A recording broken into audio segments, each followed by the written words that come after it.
Welcome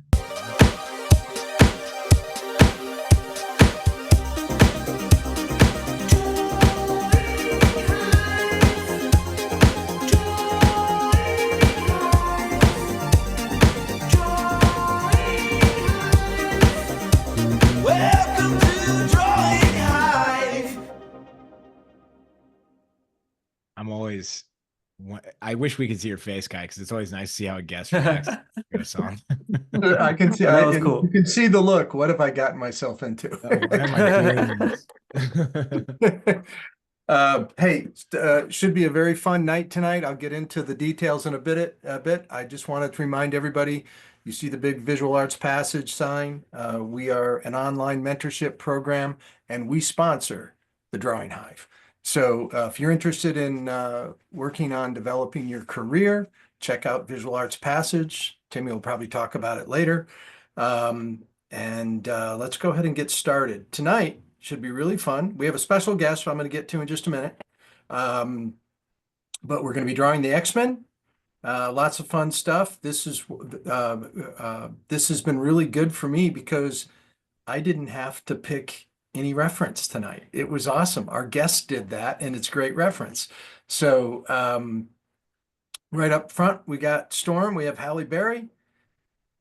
We got James Marsden as Cyclops. Patrick Stewart, Professor X. And Hugh Jackman, Wolverine. And we always do, we do 3 poses, 2 20-minute poses and one 40-minute pose. You can do whatever you want. You can follow along, do them all. You can try to get 2 poses in on that last 40 minutes. But let's get to the important part of the evening. Kai Lun Qu, thank you for being here. Hey, thank you for having me, guys. Your work It is was great to spectacular. be here. Oh, thank you, thank you. I love seeing people with great chops, and you definitely got them. Thank you. I appreciate that.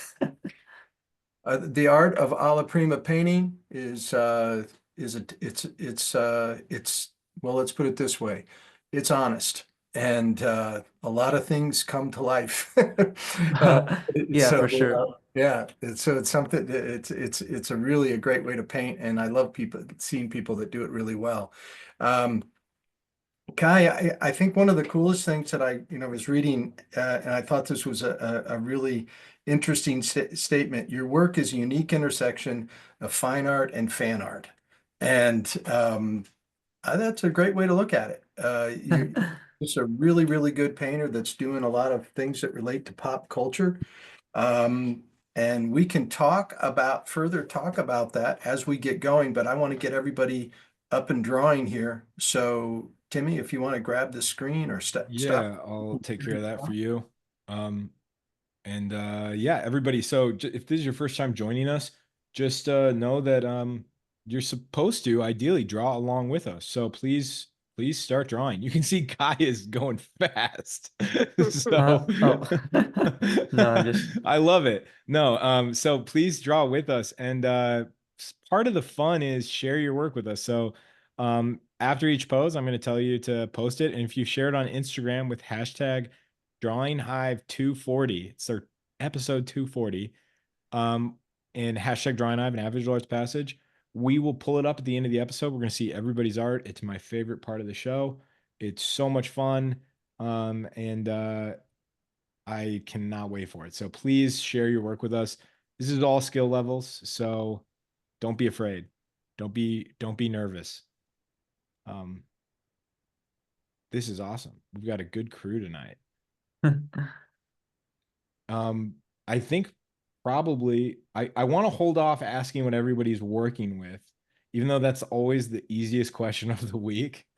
But I want to wait until there's more people, because I know I've learned that like 10 minutes in, that's when people show up late and they're always like, what's everybody working with?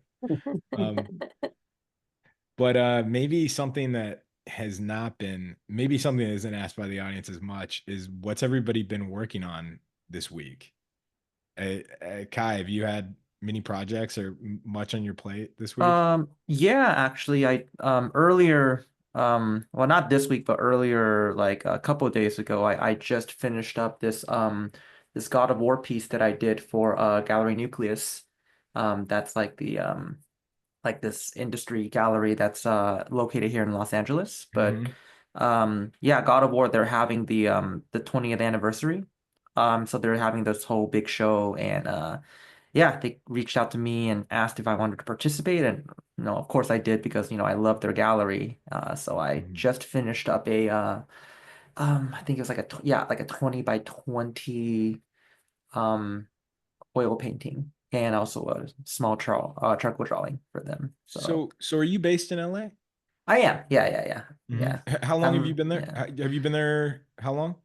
I've honestly only been here, and it's not too long. Honestly, my wife and I, we're thinking about moving soon, maybe Mhm. later this year, just because we just got married, so like we don't want to like live in LA more than we Uh-huh. really have to. Just, we first moved to LA because of it was mainly her.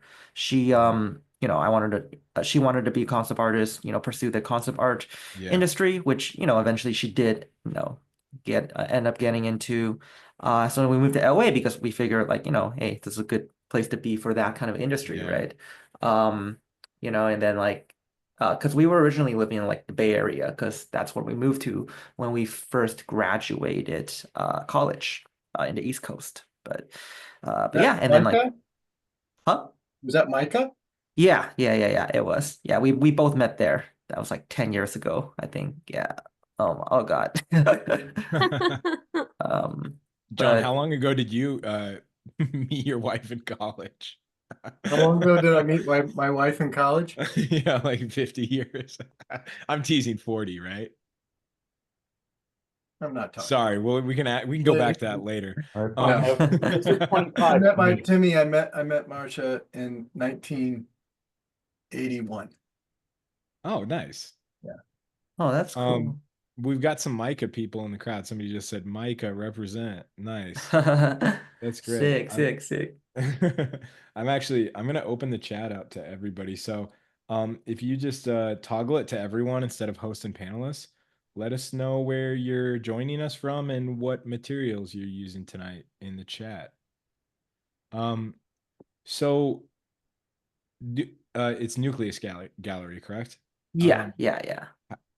I've been so curious. So I've only seen that from the exterior, and I believe Carlo Ortiz has had work shown there. Oh That's yeah, a lot of people I think have work yeah, shown there. Yeah, yeah, yeah. It's yeah. like I think Carla is definitely like why I became acquainted with it. Like kind of saw it from, okay. I'm sure it's probably like everyone in LA knows, but from Kansas, that's definitely the first time I heard of it.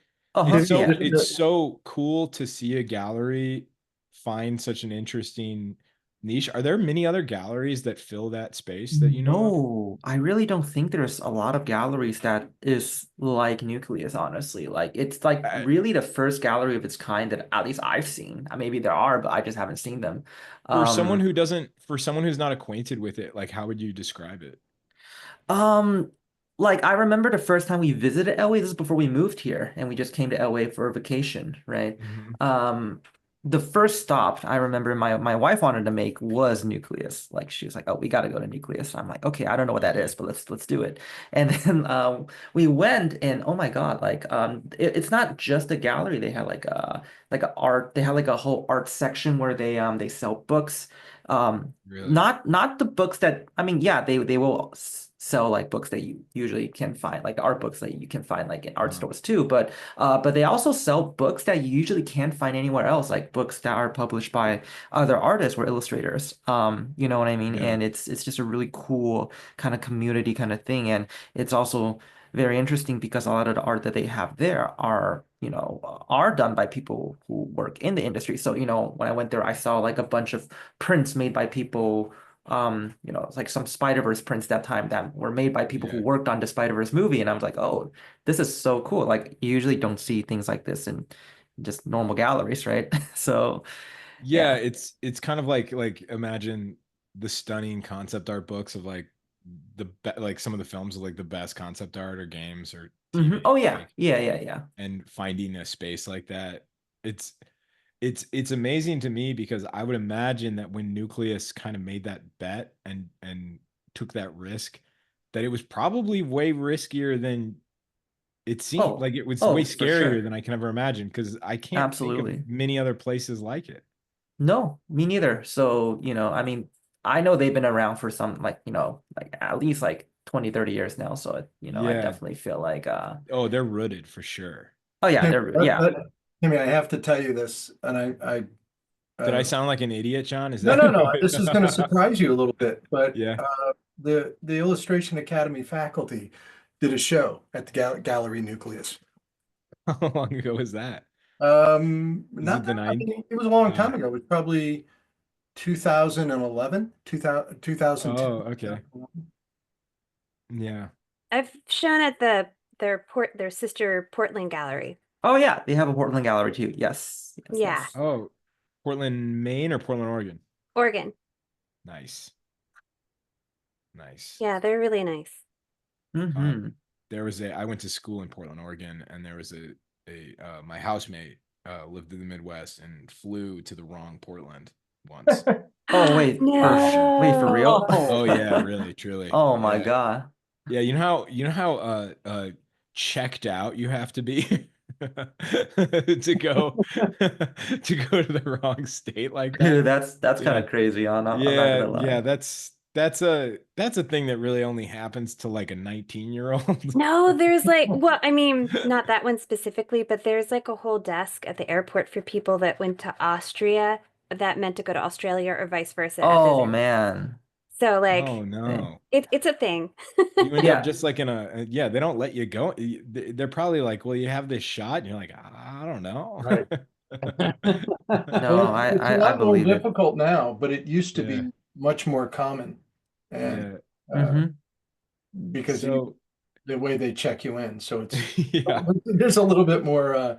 Um, it's not like just a bunch of people hopping in a car anymore. that's right.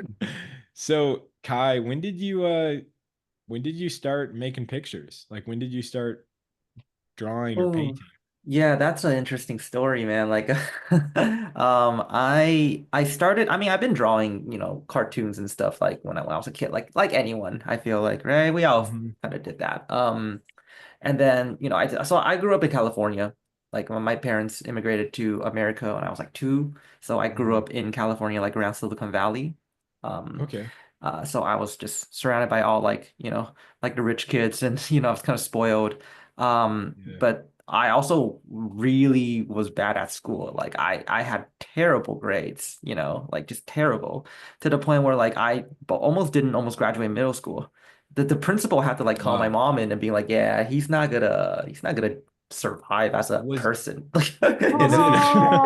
was Oh. it was it when you look back on that, was it a struggling time for you, or was it because you just weren't interested? Because I I just I I had the yeah. exact same experience, but Oh yeah. I look back on it and I was well, I mean, I was bad at school. That's my experience.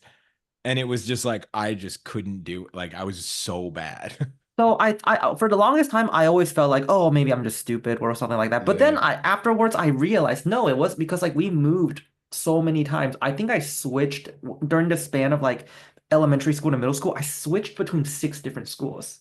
Oh So I my think gosh, it's that's Oh because wow. of overwhelming. that. Yeah, I think it's because of that. Because like every school, if you think about it, each school has their own set curriculum, and they follow like their own kind of like system of like one school they may be on this subject in math, and then you go to another school, they may have already skipped over that path. You know what I mean? So it was very disconnected. It wasn't like a Uh-huh. a connected education. So I feel like after thinking long and hard about my childhood, I'm like, yeah, that's probably why I sucked at school. It wasn't because I couldn't focus or anything like that, but because like I kept just getting bombarded just by completely different curriculums each time we Yeah. moved. So it was like it was impossible to actually keep up.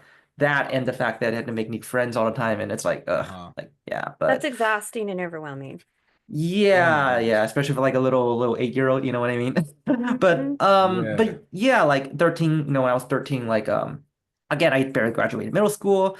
To the point they didn't even let me go on the trip to go like I remember like for middle school they had like this trip that they took everyone to like the water park, and I wasn't allowed to go. I was the only person that wasn't allowed to go because my grades No. just were so bad that the school wanted to make an example out of me. So Mhm. I didn't really mind. I didn't really care. But it was but my mom was like, oh, anyways, at that time my dad, I mean my parents were separated, but they still talk and they're still on Yeah. okay terms.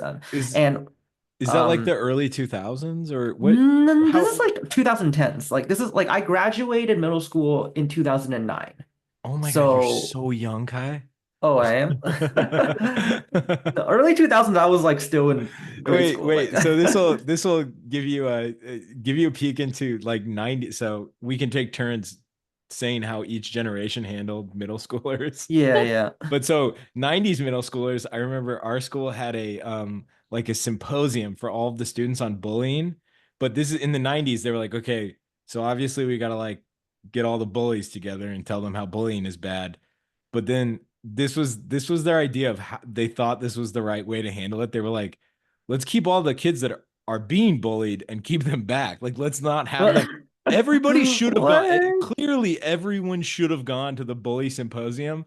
But I remember being in a classroom being like, why aren't we going to the thing too? Oh, Oh my wow. gosh. What? That's Yeah. kind of crazy. Yeah. So things have changed, you know. Oh, yeah. Yeah, in the 80s, they didn't So thanks. bullying. I knew this would become a decade by decade.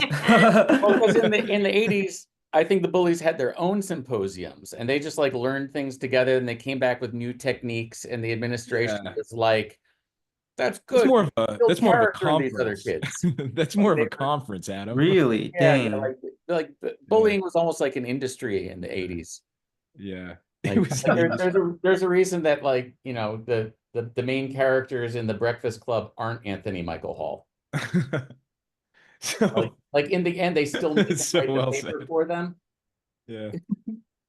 So Kai, so when did it so school was difficult? Yeah, school was difficult, Yeah. and then like you know, barely graduated middle school, and then so my parents that time they were separated, but you know, still talking, and my dad he was actually in China, and he was an art professor there. So he was like, why don't you, you know, send him to China? And I will enroll him into like the art academies here, so that way he'll learn some kind of drawing skill, so he won't be homeless in the future. So, um.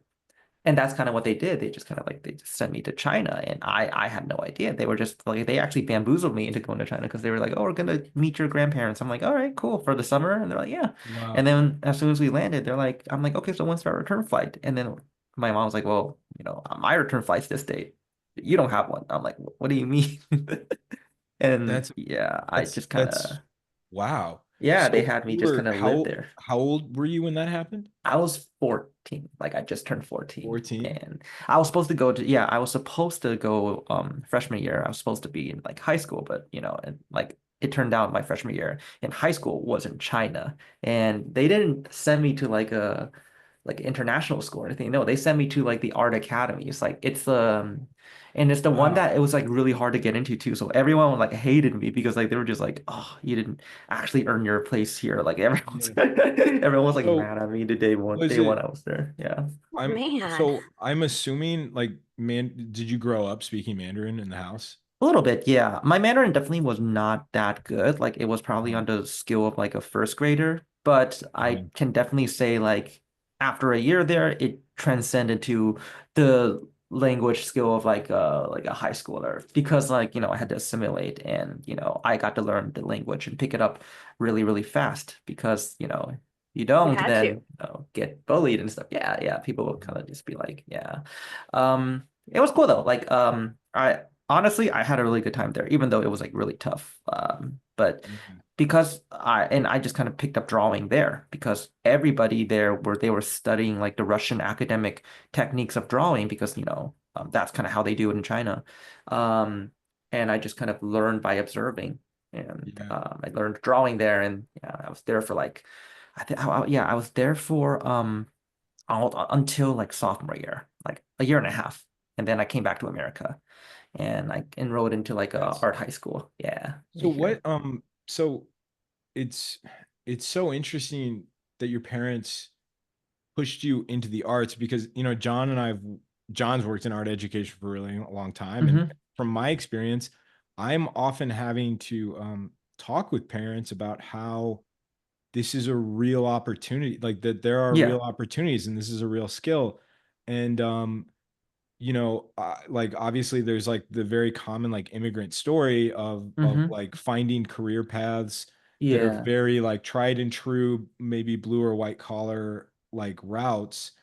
And I would never have guessed, I would have guessed wrong about the like the route that your parents would have sent you on. That's really fascinating. Why did they lean into the arts?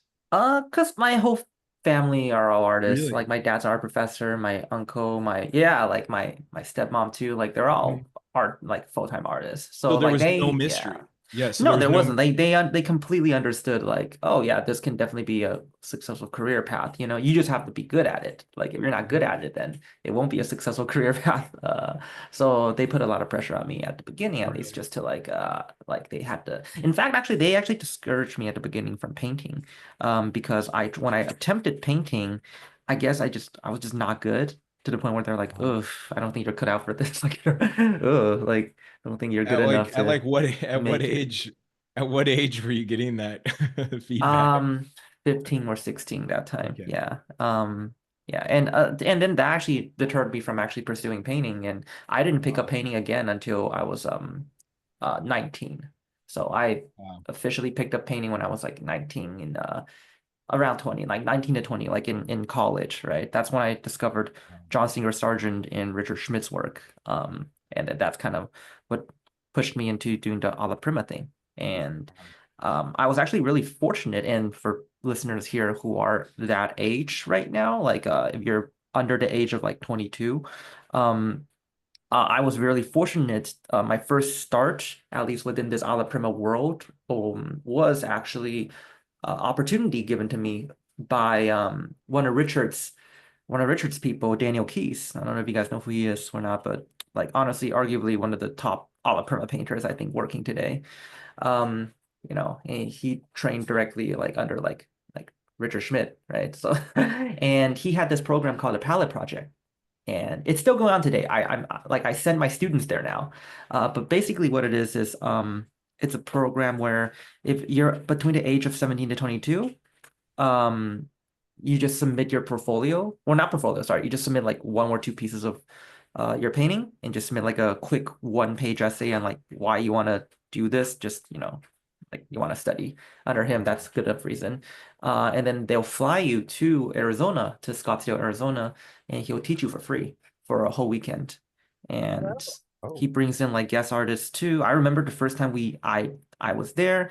Oh man, like he brought in so many artists that time, and they did like a 4-way, 5-way demonstration. There was like people like Josh Clare, Tim Reese, and then like Scott Burdick and Susan Lyon. They were also like around there that time, and it was just like super inspiring. These are people that I was just like looking at online, like looking at from afar, and there they were. Like, and Michelle Dunaway was there too, and she actually was able to like I guess she remembered me. I guess I made an impression or something. I don't know. But she contacted me on Facebook a couple weeks later saying, "Hey, I'm teaching a workshop at Richard Schmidt's studio. Would you like to come on free scholarship? Like I'll help you with everything, and you can just come paint with us." And I'm like, yeah, for sure. And that was like all within the first year of me starting to do this whole oil painting thing full time. So I was just really fortunate to have those opportunities. Yeah. So That's awesome. Yeah. yeah, that is Mhm. amazing. So I do have some bad news for everybody. Raymond Bonilla is here. Ha. Hey, Whoa, Ray. whoa, Oh, hey, whoa. what's up, man? What's up? What's up, guy? How are you, man? Dude, good seeing you. It's been like D- how many years now? Like Yeah, I know. It has been a been a minute. minute. John, Thank and you so much for coming in. I'm gonna cut in real quick and say, John, people want to see what you're doing. Oh, okay. Because I was just gonna say it's so funny to see a bunch of drawings talk to each other. Kai, Ray, I'm sorry to interrupt. Oh no, you're good. You're good. But yeah. Timmy, we're having this I'm doing my victory lap here for bringing Kai in here. I know So I should have waited longer. thanks so much for coming in, man. It's so appreciative. Oh, of Love course, your of work. Of course. Anytime, anytime. I was geeking out with all the names that you were dropping. You know, Oh, really? huge fan. Yeah. Yeah, huge fan of all those painters. You know, Oh, yeah. Yeah. uh, you Yeah, know, for sure. anyone that's read Alla Prima pretty much goes on like a whole quest to all of a sudden running into all those painters, right? Yeah. Oh, yeah, yeah. It's like I definitely feel like it's one of those things, right? Yeah. Yeah. But Great book if you've never, for those of you who've never heard of it, it's called Alla Prima. It's by Richard Schmid. yeah. Yeah, and I believe they're actually releasing a portrait version of that book soon. So Yeah, I think is that what that was on the Instagram where they yeah. were. Yeah. Oh, They're wow. releasing That a the other portrait day, version of too. that. Yeah. I knew about that for like years now because Michelle Dunham was talking to me about that like many, many years ago. Like I think like they've been working on that for the past 6, 7 years now. So like I'm happy to finally see it kind of coming to fruition, and I think we're getting closer to it being released. So here's Amazing. hoping, right? That's the one they showed the book on the press, right? Yeah, I believe so. Yes. Um, but yeah, man, it's good seeing you. I was surprised, well, Ray, I was surprised when they mentioned that you were also part of this. I'm like, oh, hey, I know that guy. Yeah, that's cool. Yeah. Yeah, Jimmy had sent me your work and it was like, hey, what do you think about this guy? I'm like, Kai, I know Kai. Yeah. I sent it because you Kai, you shared some images in our Discord server, and I was like, damn, who is this guy? And so I sent it to Ray because I was like, I bet Ray knows. And Ray knew. No, that's really funny. Yeah. I think I use the words he's a monster. Oh Yeah. man, Don't, you're too yeah, kind. make sure I'm not around if he's here. Oh no, Yeah, you're too yeah. kind, man. Too kind. Oh man. So Um, this is probably the perfect time. And I know probably Kai, everybody wants to know about you the most. What are you working with tonight? What materials? Oh yeah, I'm working in oils. I mean, I don't really know how to use anything else besides oil and charcoal. Uh, Sometimes graphite, but yeah, for painting mediums is just oil. And the paints that I use is Gamblin. Really good, reliable brand. And the paint brushes that I'm using is Trekell. And I actually have a brush set with them, so no. I mean, but ultimately, like, if you want to do a la carte, then it's just their opal long flats that I really like using, Did you so say you have a brush set with Trekell? That's so yeah, cool. yeah. What? Yeah. It's such a Yeah. subtle Wow. flex So there. Yeah, that was. I told I you, mean, Timmy, don't nobody would invite have. him if I'm on. Nobody would have heard it if I hadn't said it again. It was such a just. We're gonna throw it out there. No one's gonna hear it. Yeah, you have a brush set with Trekell. Okay, that's nice. yeah, What is yeah, it? no, What is that they're brush really set nice called? people. What is that brush set called? Just the Kai Lun Qu brush set, I think. If you just type in That's Kai a good. and That's a good yeah. name for a brush set for you. That's amazing. Yeah, it's actually really funny. Like they when they first asked me, they're like, "What kind of brushes do you like using?" Because like they want to make a set for me. I'm like, and I literally just like, well, I just use like these two brushes, and then they're like, "Hi, we can't just make a brush set with just two brushes." And I'm just like, "Oh, okay. Um, let me try a few more," and then but yeah, no, they're great. They're honestly Trekell. I really highly respect them because I remember when I graduated college, Yeah. we moved to the West Coast and I started my own atelier there, like a little atelier program there. But at that time, like when I first started, like we didn't like we were nobodies. Like I had like 3 students, you know what I mean?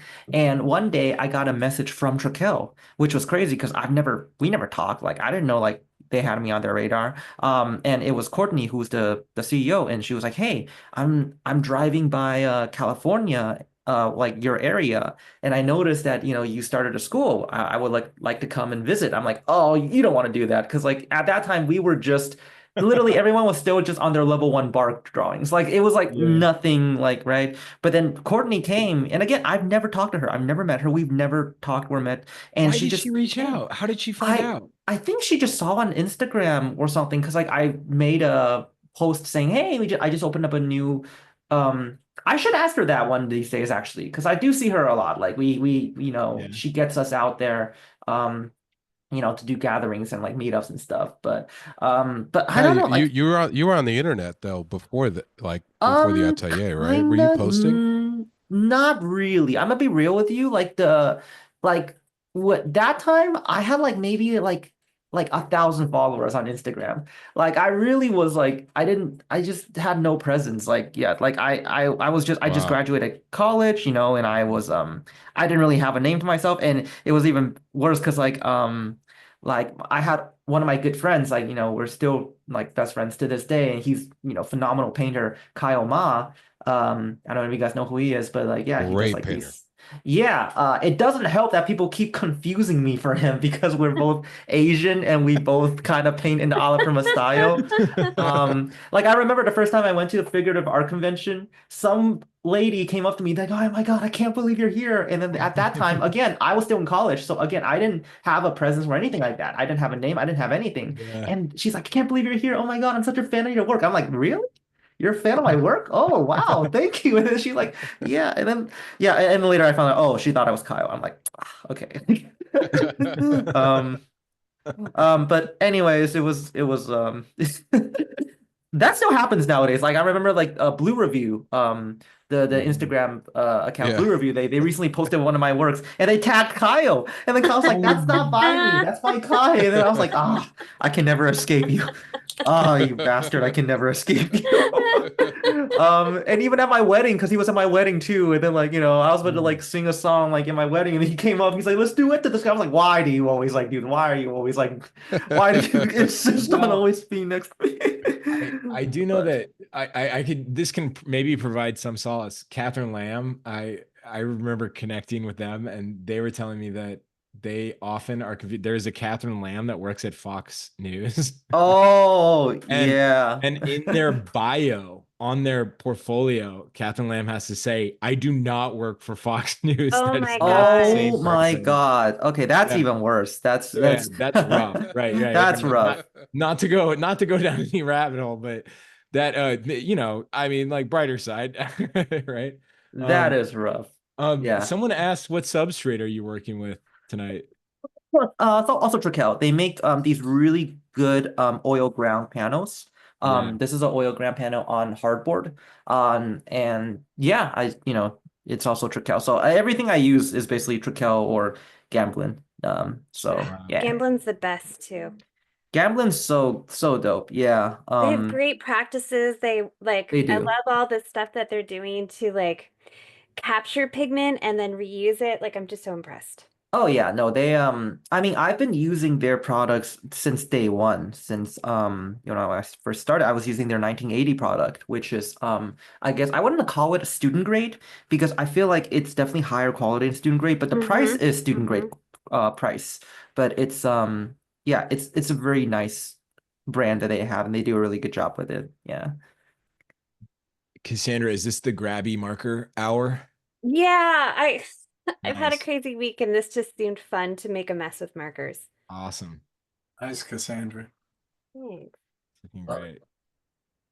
Adam, what are you working with tonight? I'm not saying because I'm mad at myself for bringing it. It looks awesome, Adam. I brought oil paint tonight.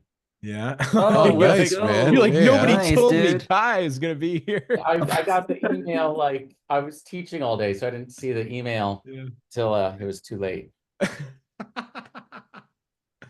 That's hilarious. No, it's looking awesome, man. This is my version of like my mom once advised me to never cook Italian food for an Italian. Oh, come on. No, that's looking dope, dude. I like It's that. looking awesome. I love it.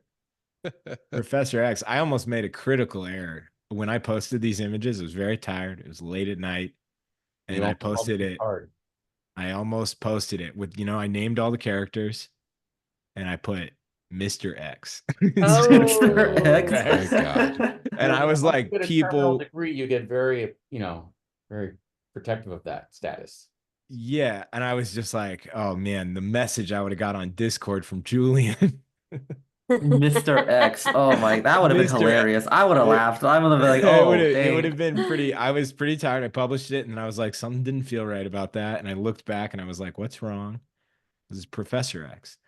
And Kai, I gotta say, I feel a little betrayed because when you sent these images, I was like, oh, this is awesome. These are the X-Men I grew up with.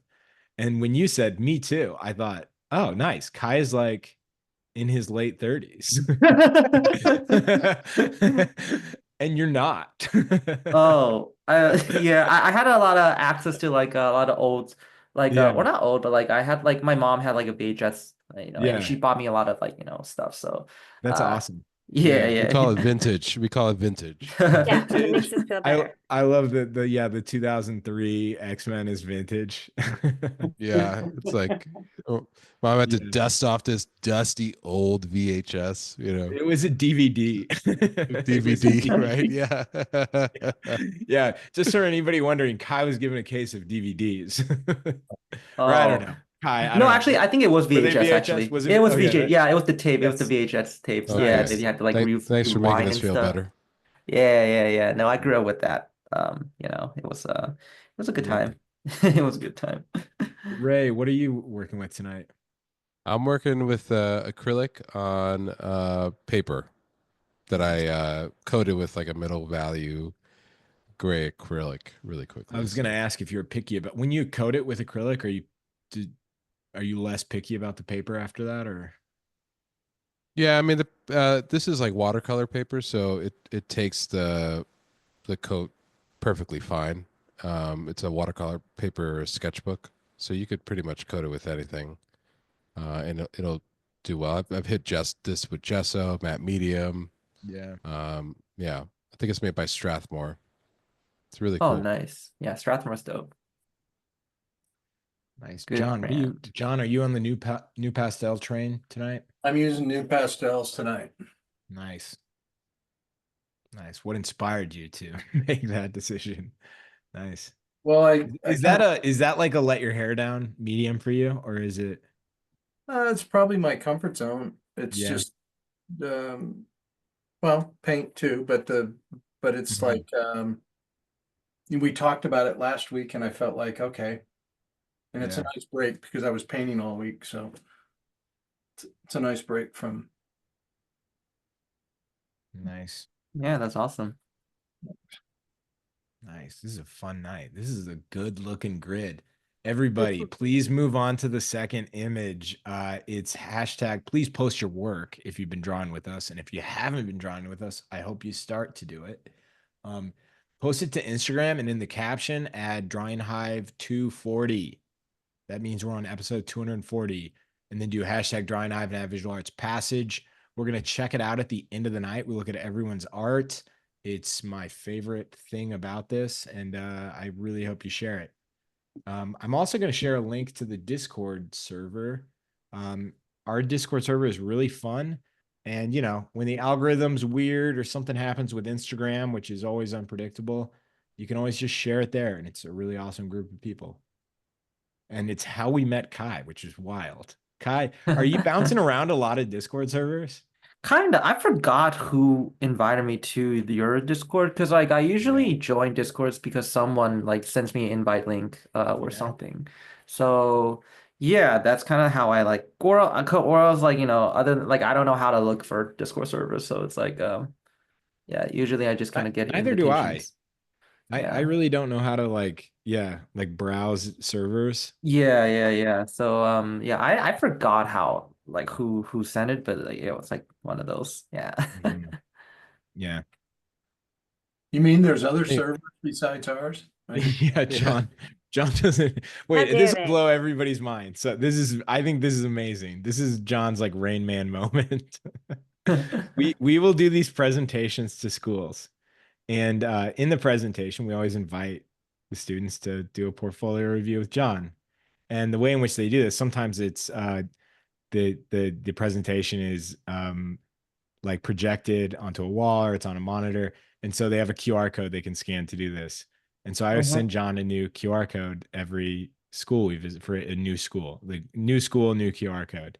Yeah. And John said, and for those of you who don't know, John doesn't brag about his tech abilities. I don't want to dog on Technical John. prowess. Yeah, it's not, he doesn't anchor his identity in his ability to handle tech. But I thought it was so funny, John, when you called and you go, I can tell the QR code is different. I was like, that is amazing. Well, I was looking at the pattern. Yeah. Was different, Yeah. but I thought it was obviously so different. funny. I was like, oh, this is amazing. John is like, John, despite not being tech savvy, is now capable of scanning barcodes with his eyes. Yeah. Yeah. This stuff is looking great. So Kai, what made you choose X-Men? Um, I don't know. I think it was I ever since I watched the new Deadpool Wolverine movie, I've been itching to kind of paint something adjacent. I mean, I know I'm like starting with like Cyclops just because I really like this image that I that that's here. So I kind of wanted to paint this first, but yeah, ever since I saw that, I was like, it just kind of made me go back and just rewatch all the original X-Men again. And yeah, ever since then, I realized I've never really painted anybody from that genre, like that series. So, Which is amazing because I was on your Wow. website. So a lot of your work is it, can you tell us a bit about like what you do for work? I mean, I yeah, think everybody would love to hear about it. Yeah. yeah. I mean, like, it's actually very funny. So I was just in the fine art world for the longest time. I was just Mhm. teaching like like portraits, figures, still lives, like animals, landscapes. I was in that kind of world for like the longest time actually. Like, I didn't really like go into anything else. And then one day, and this was around like I think 3 years ago, 3 years ago, I was about to give a demonstration for a couple of my online students, and I was about to demonstrate how to paint a baby, like an infant. And that time, Mandalorian was really hot, so they were like, "Hey, instead of doing a normal baby portrait, can you paint Baby Yoda instead?" And I was like, I don't really do that. Like, I don't really. And then they were just like, why? What are you scared? You can't do it? Like, I was like, what? No. And then there was like, isn't the technique you teach us supposed to be like, universal? That's what you told us, right? I'm like, yeah, it is. You could. I mean, I'm like, all right, fine, let's do it. And I did a demonstration, and that was my first the Grogu painting that you may see on my profile. Is this it? Let me see. The Yeah. horizontal, So yeah, look at that piece. that was the demo that I did for them. So that was the demo. Okay. It's like a 1.5 hour demo that I did for them. And then and I had like the most fun I've ever had painting when I did that. And I'm like, hold on, wait a second. Why am I not doing this? Because like at that time I was already a nerd for like everything like Star Wars, Marvel, DC. Like I was caught up with all the movies. Like I was like literally every time I paint on it, I play YouTube videos of people just theorizing what the next MCU movie is going to be. You know what I mean? So I was already kind of deep in that hole, and I was like, wait, why am I not painting these kind of things? And then I realized, oh, it's just because I don't really see anybody else from like the Portrait Society doing it, you know? And I Wow. was like, oh, I was like, why don't I do a little bit more? So at that time, I didn't expect anything out of it. I was like, oh, I could just do a couple of fan art. It'll be fun, right? Be a little different, right? Um, Mhm.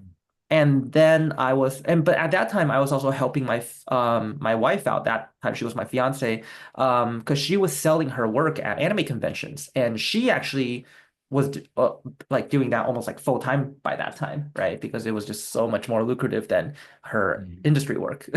So I was helping her out with that. And one day we were at a Comic Con, and for her, and then we saw this one person painting or doing like selling these digital paintings of like these like really painterly looking portraits of like pop culture characters like DC Marvel characters. But I realized, oh, they were printing them out on canvas, and then they were trying to make them look like they were done traditionally.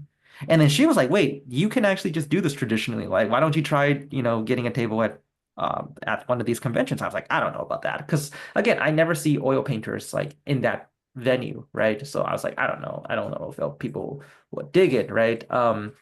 And it took a lot of convincing from not just her, but so many other people. Like a couple of my friends who work in the industry, my good friend Q, who one of the lead artists on Blizzard that time. Like, I was asking him about his opinion. He was like, "Yeah, why not?" And so I did it. Like the first show I ever did was like WonderCon, which is the sister show to San Diego Comic Con, and that, like, I told my wife, I was like, okay, if nothing happens, then I'm never doing this again. This is just, this is just a one-time thing. So if the most that happens this time was I just sell a couple prints, then, I'm not gonna table again. Cause like, I'm like, because I also was hearing about those stories of like, oh, you can get sued if you do like, fan art and try selling it and stuff. So I was like, okay, I probably don't want to like, do that. But anyways, so at WonderCon that time, everything happened. I don't know. It was like the universe or something. I got approached by the guys over at Marvel Snap, and they came over and then they offered me a job. They're like, oh, do you want to make paintings for us, for our game, And then Wow. I was like, They were like that quick to do that. They just yeah, it was the first. It Yeah. was, yeah, literally. Like I had no idea who they were. Like I was like, oh, and then like when they told me, oh, I'm like, oh, sure. What's your? They're like, oh, we're with Marvel. Like we're with Marvel Snap. I'm like, you're with Marvel. I'm like, are you suing me? And they're like, what? No. And then I was like, oh, okay. And then, I got that with them. And then I got to meet this other artist who came to my table. His name was Lee Kosi. He was one of Lucasfilm's artists. And he was like an OG there, and he's been there for a while. Um, and then, got to get acquainted with him and the people that represent him, DCD Collects, and they asked me to do a bunch of these paintings on those comic covers, like those blank comic covers. Like, and so I did it for them. I thought it was just like a commission kind of thing. I had no idea they were actually kind of selling them to other collectors too. And then like it ended up me painting, I think around 30 books for them, like 30 paintings for them within the Wow. span of like a month, just because I can bust those out pretty fast. So it's like, I was just doing that and I had nothing else better to do. And then like Lee offered a table for me at San Diego Comic-Con. And I was like, really? And then like he's like, yeah, I have like a 40 by 40 booth, I'll offer you an exhibitor booth. And yeah, just come and showcase your work. I'm like, how much? And he's like, no, no, no, no. Like you just come showcase your work. Like, everything's taken care of. Don't worry about it. I'm like, really? And then I later found out it was like a $3,000 booth that he was basically just gave me for My free. gosh. And then that was 3 months after WonderCon. And then at that same event at San Diego Comic-Con, Marvel Snap was having a panel. And they asked me, they're like, hey, do you want us to like bring you on stage in the panel with us so we can introduce you and show your work to, everybody? And I was like, okay. And then This is yeah. amazing. All of that were just within 3 months. I was just, yeah, it was a crazy how old roller were you? coaster. How old were you when that This was happened? 2 years ago. This was 2 years ago. So- This was yeah, it's fairly recent. I wrap my head around that though, but like, so how I'm gonna ask it again. How old were you? I mean, I'm 29, so I was 27. Okay, 27. So, have you had chapters in your life where it's so interesting, so many of your stories, it's just like things, and I mean this in like in the most positive way. It's just like things happening to you. Yeah, I'm like, I wonder what my dumb luck is gonna run now one of these days, right? No, Um, so did it always seem to feel like that? No, Or is that I don't not think so. true? Wait, I should start by saying, is Huh. that does it feel like things, you seem like a magnet for interest or something? Like it's very interesting. Has it always felt like that for you, or Oh no, absolutely not. Again, that's I kind always of a felt like I loaded was question? I So always felt like I was playing second fiddle to a bunch of my other friends in the fine art world. Because again, like, it's like I always felt like I didn't really have an identity like when I was in the fine art world because I was teaching. So a lot of my paintings were, just that's the reason why I didn't really have a gallery, just because like, a lot of my paintings, they weren't paintings, they were just demonstrations that I did for students. So, when I started doing this, I felt like I finally found a bit of an identity for myself. Like, I finally wasn't just painting things just because I felt like everybody else that I knew were painting these things and, just want to fit in, or whatever, right? So when you say identity, does that make you think of like voice as an artist, or do you feel like that's separate? just like something a little, I mean, like just painting things that I feel like, oh, like I'm actually enjoying painting this for myself. And it's like now people kind of know me for this. I feel like that's kind of what I mean by identity, right? Because I felt like for a long time I don't really have that. I felt like for the longest time I was always just kind of like, I was like either writing off the high of my students or or things like that. And I didn't really have time to like focus on myself too much. Because again, I think I got into teaching way too early. Like, like, and then that made it a little difficult for me to kind of focus on myself. But yeah, it's one of those things. I'm assuming your parents probably had artists that they really wanted you to like know and admire. Who were those? Kind of, artists? not really, because my Oh, not dad's from really? the modern art world. Yeah, so we're Okay. actually in two very completely different spaces. Yeah, what are your parents' art like? What's My that? dad, he is so What he is like he's an abstract like modern abstract artist. Like he does, all that stuff. He does like those big installations and stuff. But he did have technical academic training. Like I remember I saw his drawing of Michelangelo's David, and to this day I don't think I've ever seen another cast drawing better. Um so he definitely has those like skills, but it's very different. Like the people that he kind of knows, and they're people that I don't really like look into too much, right? The people that I know, like they're kind of like not people from his side of the circle. Like no, he doesn't know anybody from like Portrait Society or anything like that. He didn't know who Richard Schmidt was until I started telling him about it, and he's like, oh, that's so interesting, I didn't know that this person was you know um and then, he was talking to me about like people like Jeff Koons and like Damien Hirst and stuff. And I was just like, I don't really care too much about those guys. So it was very different. But, we found, we still have common ground, which we can talk about art, which is cool.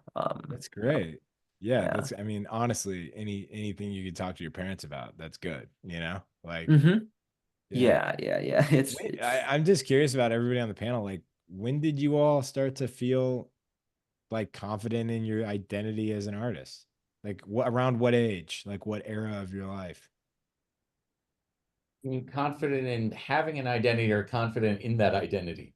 How No, about a quick one on confident in identity and then being assured by it? Right. Yeah. No, I think I've been trying not to be myself since like 8th grade. And then at some point in like maybe my senior year of college or so, I realized that it wasn't working. Yeah. That everything I did within 3 things just looked like I did it again. So I made the conscious effort to sort of like just double down on being me and just trying to make it better if I couldn't make it someone else. But yeah, so from a really early age, I couldn't not do things that looked like I did them. Right. And it's probably fair to say like it's like an ongoing, Yeah. The it's a confidence trip in that that never I'm still waiting on. Yeah, it's a trip that never ends. Yeah. Cassandra, did you feel like that was, I mean, did that kind of happen when you left Trader Joe's? Yeah, it wasn't till I felt like I just got to play at Trader Joe's doing murals for them. It wasn't till I actually maybe had my first solo show that I was like, oh wait, like I think this may be my new thing. I don't know. But the kids were so young, it's all a little blurry too. Yeah.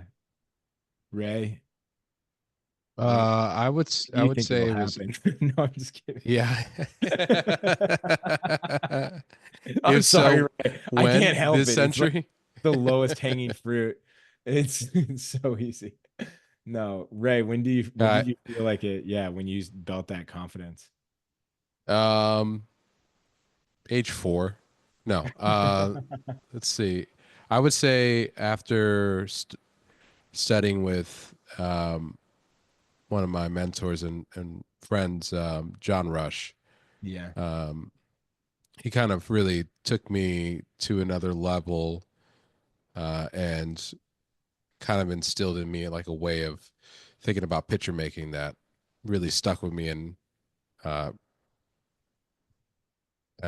really kind of made me feel like, okay, well, there is a way for me to think that allows me to produce pieces that I want to produce. Yeah. Does that make any sense? Yeah. Absolutely. Yeah.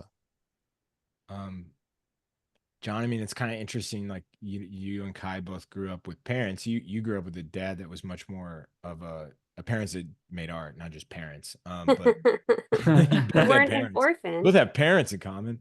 No, that you both grew up with fathers who were artists, but you obviously followed the but you're in much more parallel, I guess, in the trajectory or interest. But when did you? I think I spent more time just trying to stay away from my father visually. Yeah. And it was really hard because I was very attracted to what he did. And That and you shared you shared a crossover, like the Venn diagram of your lives crossed over a bit. we were very we were very close too. And so Yeah. it was hard to, I was influenced by a lot of the people he was influenced by. And it was hard to I just tried distancing myself, and I don't know how good of a job I did with it or not, but I just knew I needed to stay away. As an illustrator, for sure. As a painter, it might have helped me. I'm not sure. But I don't think I identified really myself at all as an illustrator. And I think that I started to do things that look like mine and feel like mine when I started with the gallery work. And so that was 20 years ago, but probably, I don't know, 15 years ago, I felt really confident that I was doing something that felt like me. Anyway. More than one person tonight has mentioned, like in the chat, the experience of feeling imposter syndrome. Oh yeah. What? That's got to be a huge part of like what you all just described, is like that's a thing you have to overcome before you feel that confidence, right? Oh, I'm constantly still fighting it though. Like, Really? yeah, like I'll have moments of being confident, and then I'll be in the middle of something, and then total imposter syndrome. Like, I don't think it's something I'm fully over personally. Really? Yeah. You're all so talented. Today, I just quoted a friend of mine who, what she said about imposter syndrome was, she was talking to a colleague about it, and they brought it up and they said, "Oh yeah, no, I get imposter syndrome." She's like, "No, but I'm actually an imposter." Like, no, my case is real. Right. You don't get it. He's like, "No, I really don't belong here, and I'm waiting for everyone to find out." Yeah. That's how deep they're into the syndrome. Right. Yeah. The first time I had a show with my dad, I've told this here before probably, but it totally aligns. First time I had a 2-person show with my father, it was in Telluride. You were actually, I know you don't remember, but you went to that gallery, and that show was. Yeah. Do you ever think about that you were maybe standing next to like a 5-year-old me, and you're like, this is gonna be my business partner? I thought about that a few times. It's like, Yeah. As soon as I can get this kid from stop bumping into my artwork and touching all the paintings. Yeah. Keeps talking about Pokemon. anyway, Sorry, go ahead. it's Proceed. okay. We were, my father and I both were in the gallery when they were unpacking the show, and they realized that it wasn't all going to fit. And and the gallery owner said, "Well, there's like 4 too many pieces." And I said, "Well, that's easy." I said, "Dad, why don't you pick 2 of mine, and I'll pick 2 of yours." And I went first. I picked the 2 pieces that I thought he should not show. And he goes, "That's perfect." He goes, "Those are the pieces I would have chosen." And he picked the 2 of mine. And I said, "No, the one of them, I really I'm going to fight for that one." And he said, "Why? It's the least successful painting." And he was very pragmatic about stuff. They're very practical about those things. And I said, "I agree with you on that, but it looks like I did it." And he laughed and he said, "I totally get it." And that's when I started feeling like I was separating and identifying myself. Really? Yeah. So that was 25 years ago, 20 years ago. You had many, obviously, you talk about this often, like the advantages you had of exposure to like talent and exposure to like knowledge. But then you had this like added, and I'm not like making a tiny violin for you, but there was this added pressure of when it comes to identity, I mean, a much more complicated hoop to jump through. Oh, and of all people to try to compete with identity, because he was just like a chameleon. Well, you even had the same name. You had to change your Yeah, name. Like, I come had on. to change my name. Yeah. No, but Yeah. there was more positive than negatives. I mean, there was really never Yeah, a certainly. negative. Yeah. You know, there's as I'm glad that was the illustration first, because there's really no nepotism in illustration. It's all about what you can do, and your portfolio is everything, and people are buying your work for what your capabilities are. That's not as necessarily true in the gallery world. There's I like to think, I would love to think that everybody knew what they were buying and what they were looking at, but I think there's a lot less. I think people buy the artist. I think there's a lot of people that buy work because they think, you know, they were told to. They collect work that way. And you know, being connected to somebody that's already well versed in the industry could be a benefit. Sure, it's the difference of B2C versus B2B. I mean, it's business to business, which is art director to illustrator to art director. Yeah, that's a good way to versus- put it. Versus artist to consumer. Yep. Which allows probably much more variability and not I don't know, but yeah, we don't have to like crack into that too detail, but I find that very interesting, I guess, is that the discerning eye is different. Hey, John, did you ever think that a 4-year-old Timmy would make a point so articulate like that? No. No, I was like, Timmy, can Timmy, we quit touching the artwork. Don't B2B, John. my this is actually really funny. My parents took me to a museum when I was really little in DC. This is one of my earliest memories ever.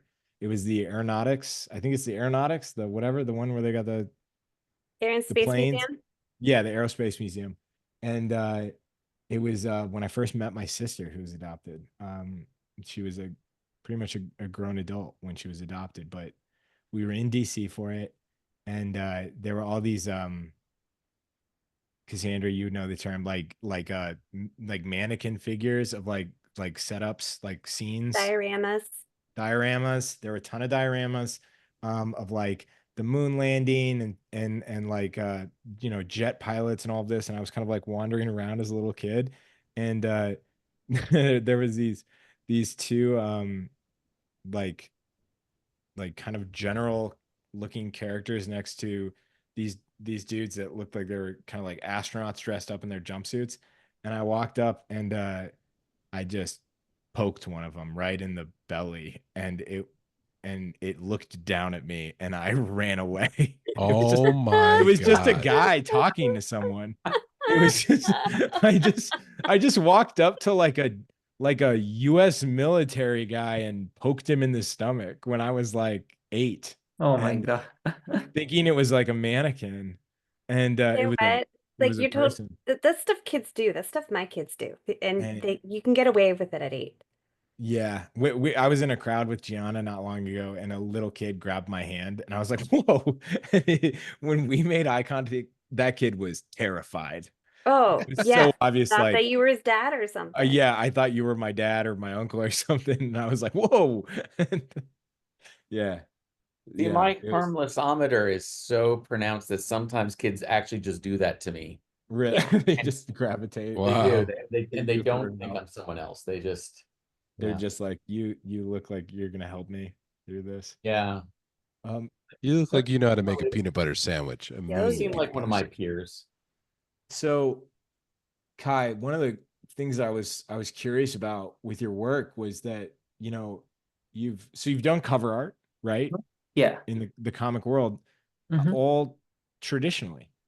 Yeah. And has that been a normal experience? Has that been a normal experience for working with publishers, or has it been a hurdle, or what is their Yeah. reaction? Yeah. I mean, again, I don't really seek these opportunities out. They just kind of happen to. So I'm like, I just kind of roll with the punches. Yeah. But actually, yeah, I notice a lot of like, people who do approach me to do covers or whatever. Like, it's because I do traditional. It's because I do Alla Prima, right? Which I think was just really interesting. You know, I never would have thought that people would even understand or get it in the comics world or even the publishing world. Like I recently did this really cool project actually. and it's released now. It's I don't know if you guys know the publishing company Suntop Editions, but they do these like really cool limited edition um like limited edition like re-releases of these novels that they work with the authors to and they find like one artist to just kind of like, do all the paintings and the cover. And yeah, like this author Dan Simmons, they were doing a re-release of his book Carry on Comfort, and they contacted me, and it was just crazy because apparently like they were telling me, they're like, oh, which actually I felt like they they probably shouldn't have, because like I was able to kind of leverage a little bit to some. They were like, yeah, like we showed Dan a bunch of different artists and you're the only person that he really likes, so we hope you accept this, or else if you don't, then this project isn't gonna move on. So I was like, oh, okay. So I was able to kind of leverage a little bit, but I really enjoy working with them, and I was able to make like 13 paintings for them, and it was all traditional. And I think all the artists they hire are all traditional artists too.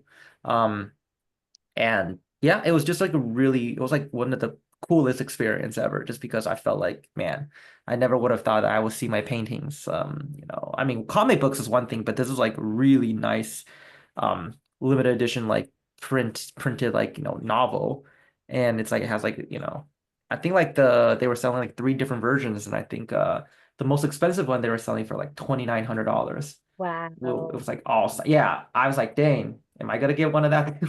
I think they Did you said I get one? will. Do you get to keep a copy Right? of that Yeah, book? they said I get to keep all three different copies, but it's just they haven't sent it out yet. But they said I should be getting all those. Oh, But good. yeah, that was just super super cool. Like it was nerve-wracking, but it was really cool because again, like that whole imposter syndrome kind of kicked in again, and I was like, dang. I wonder when they're gonna discover that they made a big mistake hiring me, because like I'm not an illustrator. And the same thing happened when I started working with like the guys over at Marvel Snap. I'm not an illustrator. I made this very clear to them too. So I was like, I don't have experience making thumbnails for approval or whatever, right? Usually I just like find like I usually either find where I like make a really dope image, and then I just like paint that image, and that's it. Like I don't really have an illustrator mindset where I like kind of, you know. So when I was doing stuff with Snap, like they were so gracious enough that, because like they asked me, how do I prepare my images? I'm like, I just Frankenstein like an image together on Photoshop as like a reference, right? I just cobble a couple things together, and that's usually it. I'm usually too tired to make anything else. And they're like, okay, cool, that's fine. Like, you could just present that to us instead of like a four thumbnail kind of sketch that we usually ask artists for. I'm like, okay. And I thought like it didn't help that like their deliverables that they were asking from me, because when they sent me the contract, right, like the deliverables they usually ask other artists, because other artists are digital painters, so they're like, oh, we want a Photoshop file with like one layer of the background being in one layer, foreground being in one layer, line art being in one layer. I'm like, yeah, I don't do any of that. Like it's just gonna be oil, it's gonna be a JPEG. And they're like, that's fine. And I'm like, okay. Wow. And yeah, I don't know. They've been really in again, like I thought, because I felt I was kind of difficult to work with because of all that limitation that traditional brought on board. So I thought they were just gonna have me do like one or two paintings for them, and that was it. I ended up doing like almost like 20 for them. And I was like, That's Whoa. I amazing. just felt so bad for the person, whoever had to like go in and actually like manually crop my paintings and manually decide which is going to be foreground, which is going to be background. Because the way I paint, I do Alla Prima. So sometimes like I don't make it super clear where the form ends and where the background begins. So they kind of have to Right. make guesses on that too. And it was yeah, like, but I just felt like it was like, I felt very fortunate on just how patient people have been with me. Just But it on speaks of that. the level of your skill and talent that they bypass that. Yeah. So that's also awesome on your part that you're that good. Oh, I mean, I think it's just more on their part, just like their patience and stuff, like their willingness to kind of deal with my BS. Um, but Do yeah, you keep all the paintings, all the originals?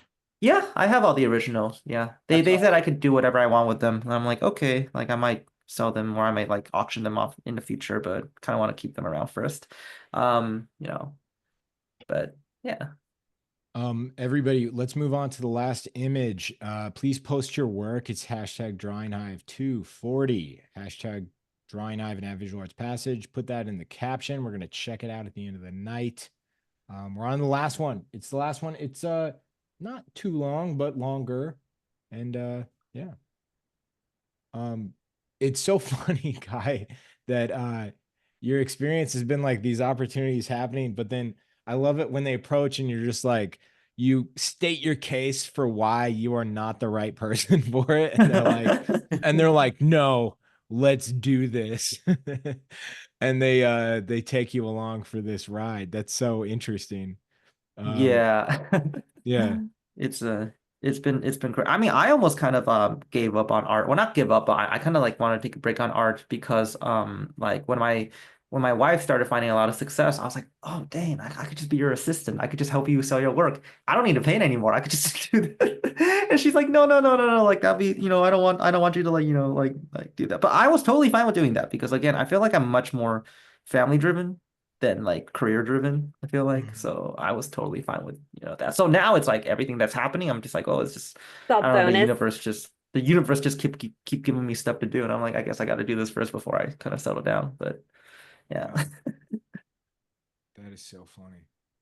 Yeah, it's pretty interesting. Yeah, it is. Um, Kai, you what drove got- you to portraits? I've been. Was that asked before? I apologize if it was. No, No, that's a it good was question. it wasn't. It was a good question. Honestly, I think it's just because a lot of the artists I was drawn to are portrait painters, like Sargent, Richard Schmidt, even some of the, like newer gen like Jeremy Lipking, Scott Burdick, Susan Lyon, like they all did portraits. So all the Right. artists that I was trying to study were portrait artists. So I think that's just kind of what got me drawn to. And I remember reading somewhere that the human face, human portrait or human figure is like one of the most difficult things to paint. So once you can paint that, you can paint anything. So I think that's also what drove me to kind of just keep pursuing that, right? Right. Oh, yeah, because like I think like if you do a landscape, if you make a mountain a little too small or too big, no one's gonna care because they're like, oh, that's fine. Like no one can really tell. But if you make an eye too small or too big, everyone is gonna be able to tell. Oh yeah. Oh, trust Everyone will tell. Everybody will be able to tell. You All right, can't I like, gotta step in there. I gotta step in there.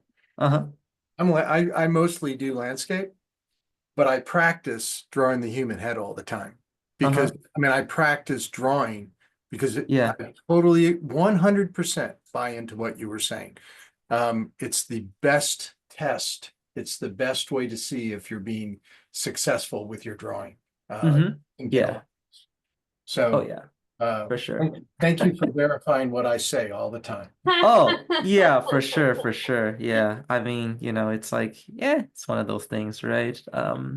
I do feel like doing different subject matters will help bring a different perspective to how you problem solve and think in terms of, making paintings. So I remember when I was doing my whole pop culture run and I was doing, I wasn't doing portraits anymore. I was doing like Mandalorian helmets or stormtroopers, where I was doing like, glowy, like, lightsaber, like lit faces. When I came back to doing normal portraits, I realized, wow, a lot of like my color harmonies and I was able to get a lot more nuances within my colors, even when it comes to normal portraits, just because my eyes was just, getting attuned to just seeing colors in a different kind of a perspective. Because I feel like every time, like, this is kind of going to teaching a little now, but like, I feel like every time, if we always just kind of get stuck with the same subject matter, our eyes and our brain will start just kind of relaxing in terms of its investigative, abilities and skills. And we stop really trying to investigate the colors because we start believing we know what colors are already there just due to always painting the same subject matters. But I feel like once we start painting different subject matters with different colors or different values, then, if we start investigating that, it kind of stretches our senses out a little bit more and makes us more sensitive to certain changes and shifts. And so then when we go back to the subject matters that we're used to, we start seeing a lot more nuances that maybe we didn't see before, right? So I always feel like Yes. changing subject matters and just be comfortable with being uncomfortable is like the best thing you can do as a practicing artist. Like if you get too comfortable, then it's like I mean that's cool and all, but it's like your mind's gonna start just relaxing a little too much. It's almost kind of like you stop working out, your muscles start kind of depleting just because you're not constantly just putting it through the ringer. So Totally. David, It always reminds me of what you said. Reminded me of like the Sargent paintings, the sketches where you'd see him like, do you remember the octopus painting? Yeah. Oh yeah, yeah, It yeah. was like he's on this ship and he's just like, there's an octopus, I'm just gonna paint it, you know. And it's just Yeah. like, you know, it's the only octopus in his catalog raisonné, you know. But you could tell he was just like absolutely fascinated with, you know, like the way the highlights bounced off Oh like the yeah, really for wet, sure. For sure, for even the sure. alligators, you know. So yeah, I totally. It's cool to see that with the painters that you admire too, because they Hmm. were never. I mean, yeah, Richard Schmidt's another classic example. I mean, he did everything. He did everything. Yeah, he did this one gouache painting he did, and he doesn't even work in gouache, but he did this gouache painting of a tiger, and I was like, that's the best tiger portrait I've ever seen. Like that's, I'm like, oh my God, like that's kind of crazy. How did you Yeah, you yeah. pull that off? That's kind of insane. He made this tiger gouache look better than most oil paintings of tigers I've seen, and I'm just like, wow, that's it's really something, you know. Is that the one in Alla Prima? Yeah, that's the one on Alla Prima. Yeah, Yeah. that thing's sick. It's Yeah. called the Bengali tiger or Bengal tiger or something. I forgot the name, but yeah.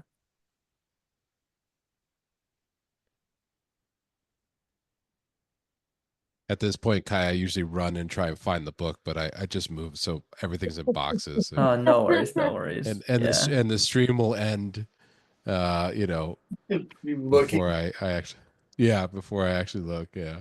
It happened last night. That's what I It was doing. did. I couldn't think of Michael Schwab's name. And so I was looking through illustration annuals. And I still never found it. I just thought of it. Hate that. That's been happening to me more and more. You're getting old, Adam. I know. I just turned 10 for the 5th time. Happy 5th, 10th birthday, Adam. Yeah, happy 5th, 10th birthday.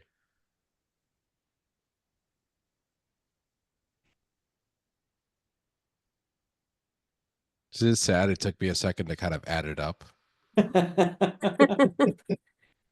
That's 50, right? It's 50. Yeah, We'll I chalk it up know. to like it's late in the day for you, you know? Yeah, we'll do that. We'll do that. Thanks, Cassandra. Sure, I'm here to support that like absent-minded moments of the day, which I feel like I constantly have. It's okay. Today I was actually like critiquing a student's like blood spatter in an illustration and his, you know, accuracy and color sense and what it would do. And at some point I was like, the advice was getting too good. And I had to back up and be like, okay, guys, in my household, my wife is in charge of the throw up and I'm in charge of the blood. Oh my God. That makes perfect sense to me. Kai, I've got dad forensics just hardwired. here's a question for you. How do you seal the blank comic book covers to take oil? Oh, I usually either use gesso or yeah, like clear gesso, or I would actually just use shellac too. So it's like either Oh, gesso or shellac. Yeah. nice. Mm-hmm. It's like a Yeah, Bristol, right? Is it the blank Mhm. comic covers or they're like Yeah. Yeah. For like the harder surfaces, I use shellac. And then yeah, that one actually was a tip. It's like a trick I picked up from like utilizing shellac. It's like something I picked up from the artist Vincent Desiderio. He Yes. uses shellac in Yeah. a lot of his Yeah, oh, you know his work? he was my thesis advisor for a semester. He was. Oh, Yeah. sick. He's a close family friend of mine's actually. Really? No Like, way, really? Yeah, we were hanging out together in China. Like, my dad got him like my dad really messed him up because he took him out partying and then he drank too much like Chinese white wine and then it was yeah, no, but no, Vincent and I we no, we're really close. We hung out in China and then we hung out on the East Coast and he invited me to like stay at his house a couple of times and you know we I met him at a show a number of years later and he didn't have any recollection of who I was. oh, it's okay. It's okay. No, it Yeah. was like I wasn't that memorable as a student. That was probably the week after the time in China. Probably, right? Yeah. Yeah. Yeah, I probably. Yeah. I've been at this point, I should clarify to everyone else in the world, like, I am actually not close friends with Vince, but I love him. I have a bunch of catalogs of his shows on my bookshelf here right now. Oh, really? That's awesome. Yeah, I Yeah. love his work. I remember the first painting I saw was sumo wrestlers. Yes. Oh, And yeah, I yeah, walked yeah, into yeah. that in the Marlborough Gallery in Chelsea when it was still Yeah. open. And I was like, what is this? Yeah. No, it's cool. Like I think a couple That years one. like he usually will send me some stuff too. Like sometimes when he's working in the studio, he's like, I'm doing this. What do you think? And I'm like, it's dope, dude. I'm like, why are you asking me? Like, dude, this is like beyond my level, bro. Like you just do your thing. Look That's great. I can amazing, look Adam. really Oh, quickly. that's so cool. What book is that from? Oh, nice. That's it. Yeah. Mm-hmm. Oh, wow. Yeah. Wow. That's it. That's it. The piece is huge. Yes. Yeah. Yep, saw that one too. Yeah, his all his paintings are very, very, very big. Like I asked him one, I was like, why do you paint so big? Like, and then he was like, oh, dude, he's like, because I always was like, he actually told me, he's like, you have to be an absolute insane person to paint as big as I am, but it's a good thing I'm insane, so that's why I painted so big. And I'm like, wow. He also told me, he's like, I use like black tar and everything on my paintings. They're probably Yes. gonna explode one of these days, but you know what? Hey, that's like, like I'll let them figure that out. And I'm like, dude, what? Yeah, That's the first crazy. time I went to his studio, he actually wasn't there, but you could still smell the tar in the room. Yeah, dude. He's I think he's constantly in a state of just getting high from like his materials. It's pretty hilarious. Um, but yeah, it was yeah. I I just want to remind everybody, if this is your first time tuning in, or if you're not familiar with Drawing Hive, this is all brought to you by Visual Arts Passage. And just really quickly, I just want to tell everybody what Visual Arts Passage does. We entirely are focused on making artists have careers in illustration, in fine arts, and in the entertainment arts. And the way in which we do that is we help you by pairing you with working artists, like several of the artists here tonight, like Adam, Cassandra, and Ray. We try to put you in connection with them where you can get feedback, you can get guidance, you get lessons from them to help you develop your skill, help you identify and target the industries and goals and things you want to do professionally with your art, the pictures and stories you want to tell. Then we help you develop a portfolio and aim all of that at that industry. So we are kind of a one-stop shop for really chasing that career. Um, we are enrolling. We enroll our classes on a semester basis, and our next round of classes starts April 18th. So if you're considering the arts as a career, one thing I can tell you is it's possible. It might sound like challenging, or it may be discouraging when you see an artist make a beautiful piece on a live stream and you think, how are they doing that? um, but it is totally possible, and I can promise you, everyone that's ever drawn as a panelist here, they've all gone through that phase of, can I really make this happen? And one thing I can say is if you focus on it and if you connect with the right people, learn the right things, and put the work in, it is possible. And that is all that we do. So it's all live, it's online, it's very affordable. And most importantly, you're learning from pros. So if you go to visualartspassage.com, you can use code SPRING200. We have $200 off our workshops. They're all 10 weeks long right now. And they kick off in April, and it's going to be an exciting spring semester. I do have one very exciting bit of news that we have not talked about with the spring semester. So each semester we have 6 guest artists, and we have a lot of amazing guest artists lined up for this spring. But I was shocked because every semester for like the past like 6 years, so 4 semesters a year, I send an email to Ian McCaig and I say, Oh, nice. can you please come back and talk to our students? Ian's schedule is crazy. It's very busy. And this was the semester I was like, you know what? I've probably become a thorn in his side. I've gone past we're on like year 5 of me bothering him, right? Shouldn't bother Ian. And so I did not send the email, and I got an email from Ian saying, hey, can I be a guest speaker? Wow. Yeah. Oh, So dang. Ian McCaig is coming back, but some very important, very important aspect of this is Ian's schedule is crazy busy. So if you want to attend the Ian McCaig guest lecture event, you have to sign up before April 4th. His event, his guest speaker event is going to be very early this semester. If you don't know who Ian McCaig is, he is maybe the most mentioned artist by our guest speakers. Okay. So when we have guest artists come in and we say, who inspired you? Ian McCaig is maybe the most mentioned living artist, especially in the entertainment world. He created Padma. He created Darth Maul. Carlo Ortiz told me he is responsible for when Terminator 2 was sinking into the lava. He was the one that told James Cameron he's got to give the camera a thumbs up. Okay. Such a flex. Yeah. Such a flex. So Wasn't even working on the movie. yeah, you know, he has sat down with some of the most influential directors of all time, like truly of all time. And so we're really excited to have Ian come talk to our students. There's a good chance it's not going to be recorded.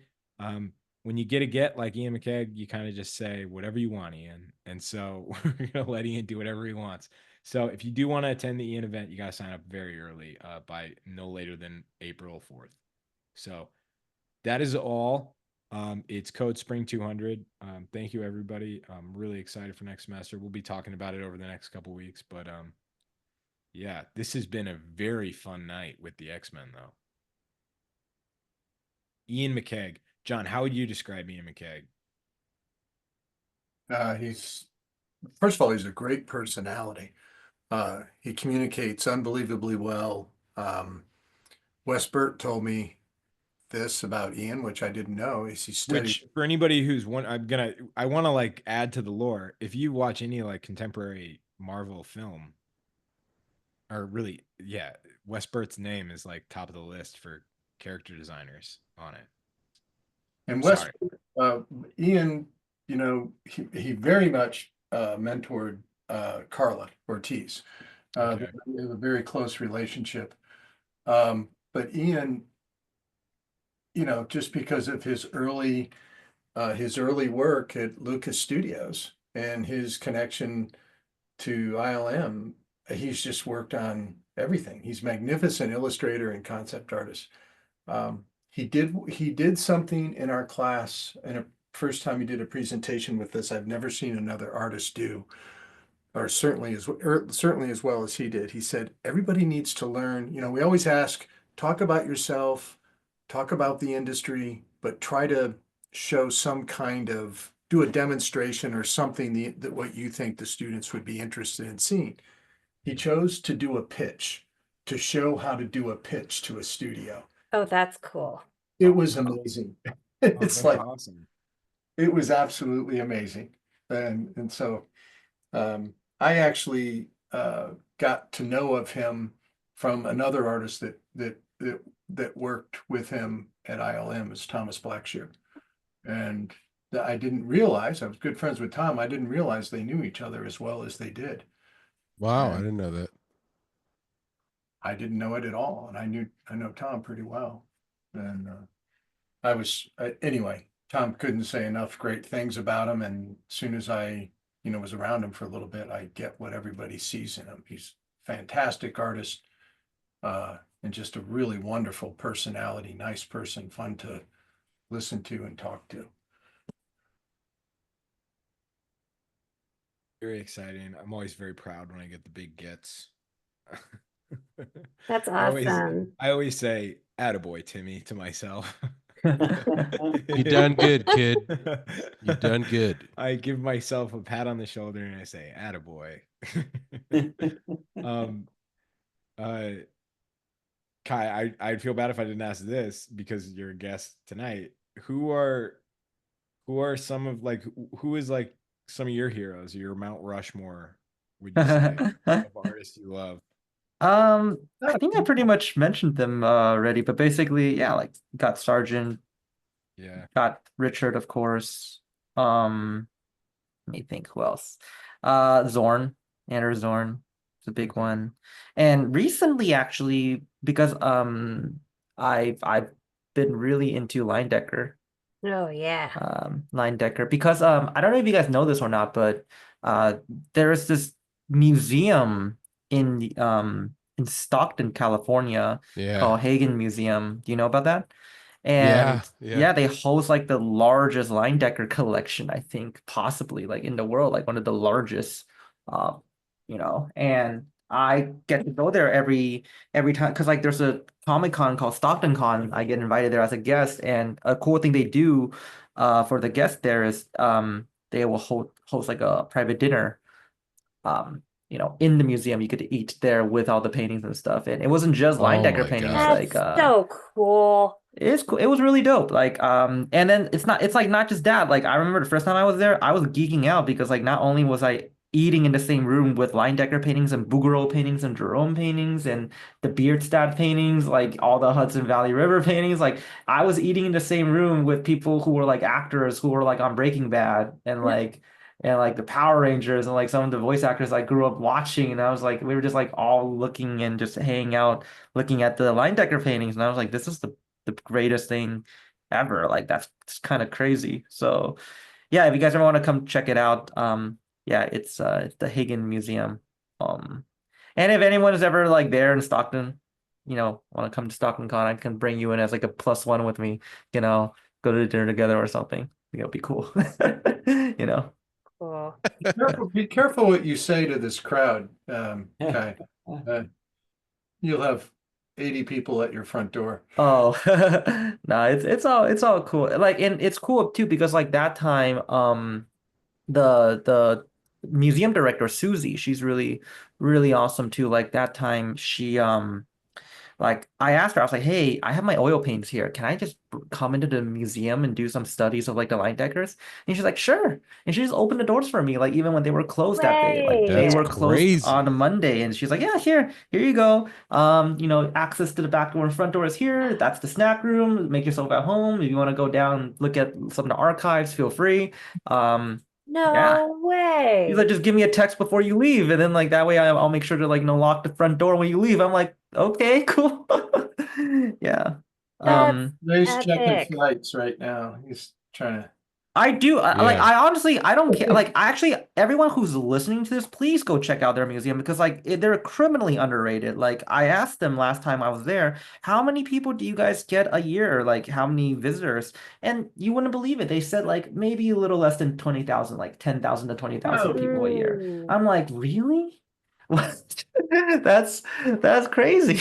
Like what? That's not a lot of people. And then like I was like, how are you guys staying in business? And they're like, yeah, they stay in business because of their funding comes a lot from like just the people who are just kind of I guess trying to just kind of maintain like the rich people who are like maintaining this institution. They're just giving their money and just so like the museum can remain standing because like they're definitely not making money from like the guests or like people visiting. Right. You know what I mean? So please go. Like, I want more people to know about this place. It's like it's a super weird because it's like in the middle of nowhere. It's like in Stockton. No one goes to Stockton. So it's like it's kind of a shame that such a great museum is just like undiscovered by a lot of people. I definitely didn't know about it, which, I was kind of like ashamed to admit that I didn't know because I was like, dang, I was like researching about all the museums I should go to travel and check out. And it was just, man, I had no idea.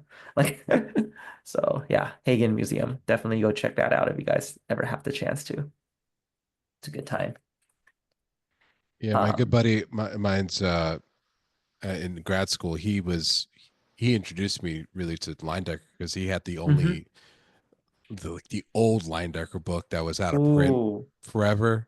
yeah. And I was like, what is this? And It's cool, I right? recognized Yeah. some of the pieces. Yeah. And he was like, I think there's a museum. Someone told me that there's a museum in Stockton. You want to go?" And I was like, "No, I can't. I got to work that day." And it ended up being the Hagen Museum. Yeah. Did you end up And going? no, I had to work that day. Ah, So he dang, came dude. back with all these photos of the actual Yeah. paintings. And I was like, "Are Did you he go kidding me?" underground? Did he go to the underground bunker? I think so. What He is did Oh, the whole sick, thing. dude. Wait, I Sick. need, there's some like background I need. Oh no, so they have like this underground kind of thing. I don't think they take everyone there. I think you have to ask them specifically. They took us there, but it basically it's like all the archives, all the Leindecker paintings that they can't really show or they don't really have room to Wait, so is show. it it's kind of secret? Kinda, yeah. You Yeah, just and I'm ask sure them to like, everybody else has to ask, but they probably walked right up to you, Kai, and they were like, "Kai, would you like to see our underground?" Yeah, no, I mean they took us because again we were like guests, like they closed the museum for us, so it's like Yeah. they just kind of gave us the whole thing, and it's actually really cool. Like like I was just there like a couple of days ago, like I think like a couple weeks ago, like 2 weeks ago I think, because that's the last Stockton Con, and you wouldn't believe if I told you like oh my God, like they showed us something that we were literally like this is like part of history. This is something that most people will never be able to see. They definitely don't have this on Google Images. They dug out Leindecker's middle school history book that he No had as a way. child when he was 12 years old. And they showed us his doodles that he made in the history books. And there was this one illustration that he made as a like a 12-year-old, just like in school, just like, while in class, he just made this like it was it was like Native Americans like fighting the Pilgrims or whatever. Yeah, it was cool though. And the way that he even wrote his name in the book, Leindecker, this man was using pixel art before pixel art was even a thing. Like he made his name look like pixel art. What? That's Yeah. wild. I have a picture too. Wait, let me see. I have a If you picture. I can can try to share it. Yeah. I have a picture on my phone. Let me see if I can pull it up and show you guys on my camera or something. Cause yeah, I took and it was wild. Like I was like, what? That they're never gonna show that in any museums or galleries. Like that's so random. Like that's not even you know, like I don't feel like that's here. Let me see if I can find it. Hold up. Okay, here. Yeah. I don't know if you guys can Here. see Yeah, let me or not. spotlight it. Let me Yeah. spotlight it and we'll Yeah, dude. Wow. Look at that. What? Look at that. Oh, look at that. This is yeah, That's that's like his book. embroidery too. Wow. Harper School, Yeah. friggin' I can't really read that, but yeah, it was and then like yeah, that's his little 12-year-old Oh my Leindecker gosh. illustration. Oh, Wow. well. That's Huh. so great. Then it was cool though. It was like 1887. I was like, how did he I Crazy. mean, Yeah. this is pixel art. What like what? Like why? What? 1887 pixel art. 1887 Pixar. Yeah, man, this man was doing this before. Yeah, and then here's some of It's the the 80s, man. photos that we took. Is And then that- like yeah, and that's Lee Cosi, this Lucasfilm artist. Like he was there because he goes there yeah, and then like literally they just pull out Oh all my these God. archives. You can like flip through them, touch them, Yeah. whatever. Oh. Oh, I'm And then like drooling at the thought of getting to do that. Yeah, oh, I and don't this think is my the friend went museum. down there. This was the museum. That's James Mulligan works in Disney. That's Phil Lamar, the next me. He voiced Samurai Jack. And then he yeah, and then these are all like I think back there, back there was like the like you could see actually oh they moved it. Oh, Kai, that there used to Kai, be a you're girl. kind of in the art Illuminati, I think. Yeah. I mean anyone can go. You guys can go too. It's like it's not like a secret or anything. It's just nobody really No, goes. yeah. But let me see if I Very can. cool. Oh, here are some like close-ups that I took Yeah, of be some of the careful with paintings. your Here's some of the Oh, close-ups that I took yeah. of some of the Wow. paintings that they had there. They Let's had like go. I love that and dog. actually they Dream of had that like field a trip. huh?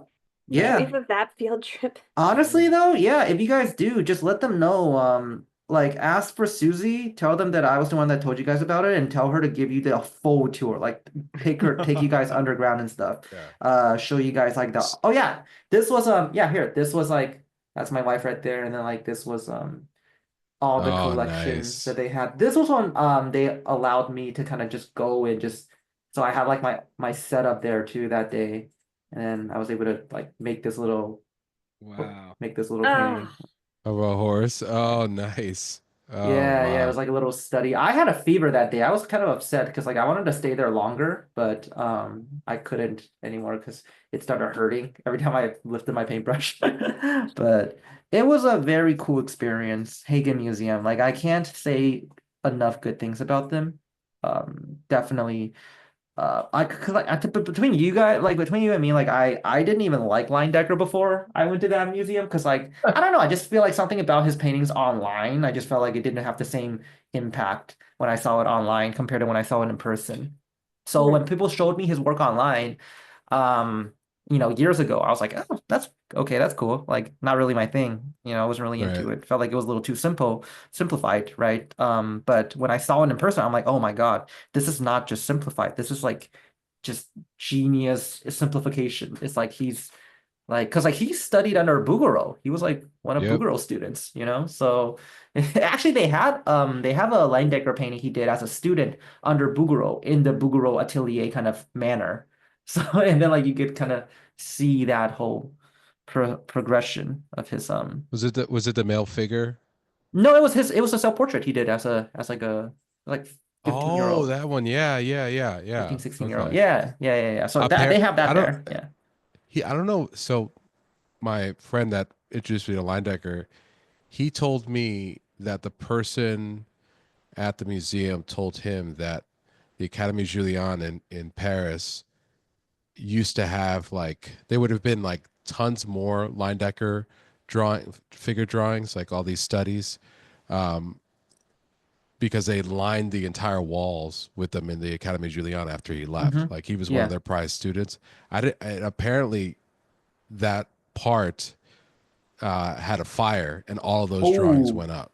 Oh So that's why they're no. so rare to find one of his student drawings because they were all there. A lot of them there Yeah. in Paris. Yeah, he has some of his student drawings here at the museum. So Yeah, you can see some of those. Yeah. yeah. I wonder I wonder did you ever find out how that family came to have so much Leindecker stuff? Because I mean, I think it's he just the spent most of his time in the estates. East Coast. Yeah, I think a lot of like I don't know. I think they did tell us, but I was a little drunk that night, so I kind of forgot like what they said. But it was yeah. But It's it okay. because yeah We'll they ask Phil Lamar. We'll ask Phil. yeah. But it was I think it has something to do with like the family estates like being friends with each other or something or like oh no I think I remember now. I think it was because that time his career was getting overshadowed by his student Norman Rockwell, right? So Rockwell was overshadowing his his name. So at that time, a lot of his paintings were not worth that much. Like they weren't selling for as much as Rockwell paintings. And I guess like the Hagen family, like they took that as an opportunity to just like buy as many as possible to the point where they actually became friends with Wow. his estate. And then the family's like, oh hey, like we have a couple others, you guys don't have to keep buying. We could just like have you guys help store it for us. Yeah, that's right. I think so. Yeah. So they helped so they helped the estate store a lot of his work for them, and they just never took it back. And they're like, yeah, we could just, this will be like a permanent kind of home for these because like, as long as you guys don't mind, we don't mind, and it was just kind of a mutual kind Wow. of, yeah, it's like so I Yeah. think Hagen's was kind of like a storage space for like Leindecker paintings like for the Right. longest time, and they just never, and now it's like, yeah, I think that's kind of how it came to be. wild. Wild. Amazing. Right. You want his middle school report card book? Here. Let's do it. Yeah, it's super insane. Like they have like Muka paintings there too. They have like yeah, it's that they have a lot over there. I'm just like, man. And in Stockton out of all places, just like the middle of Right. nowhere, Stockton, like I'm just wow. Cassandra, did you enjoy that little Instagram mishap that I just did? It always makes me feel better from the times that I've had to do the Yeah, sharing and like, sorry. sweet, I'm not alone on that. Sorry, everybody. It gets complicated when you have to log in on a new phone. It really does. We've got a new VAP Cassandra, phone. you've never messed up. You've never messed up, Cassandra. You're too So kind. embarrassing. You're too kind, It's Ray. so embarrassing the nights Cassandra has to do it. I'm teasing. No, everybody, we got 5 more minutes left in this drawing. Just a warning. And Yeah. I'm looking on Instagram. There's some really fun stuff. So Oh, I'm Yeah. excited. It's gonna be awesome. yeah. I know I said I was gonna do 2 paintings. I guess I overestimated myself. I I mean, that's yeah. pretty epic how much you got done. Yeah. Oh. I was reading an article like recently about James Marsden, and they were like, James Marsden has never had the spotlight he deserved. And I'm like, what do you mean? He was like a lead in the X. He's like had a really long career in the spotlight. Yeah, he really, Yeah. and he doesn't age. Have you noticed that? Yeah, Like he's like yeah. Paul Rudd that way. I will not participate in a James Marsden pity party. No, he was hilarious in Jury Duty. Yeah, he's great. Um, this is great. So Kai, you do you have things that I know you have a do you have a Patreon? Yes, I do. Yeah, I just started a Patreon just because people kept asking me to start a Patreon, my wife included. So I finally did, and yeah, it's just my name. Like if you just type in my phone name, Kai Lun Qu, you'll find it on there. I post like I started doing these things where actually I would because I have like the 10-15 second time lapses I post on my Instagram.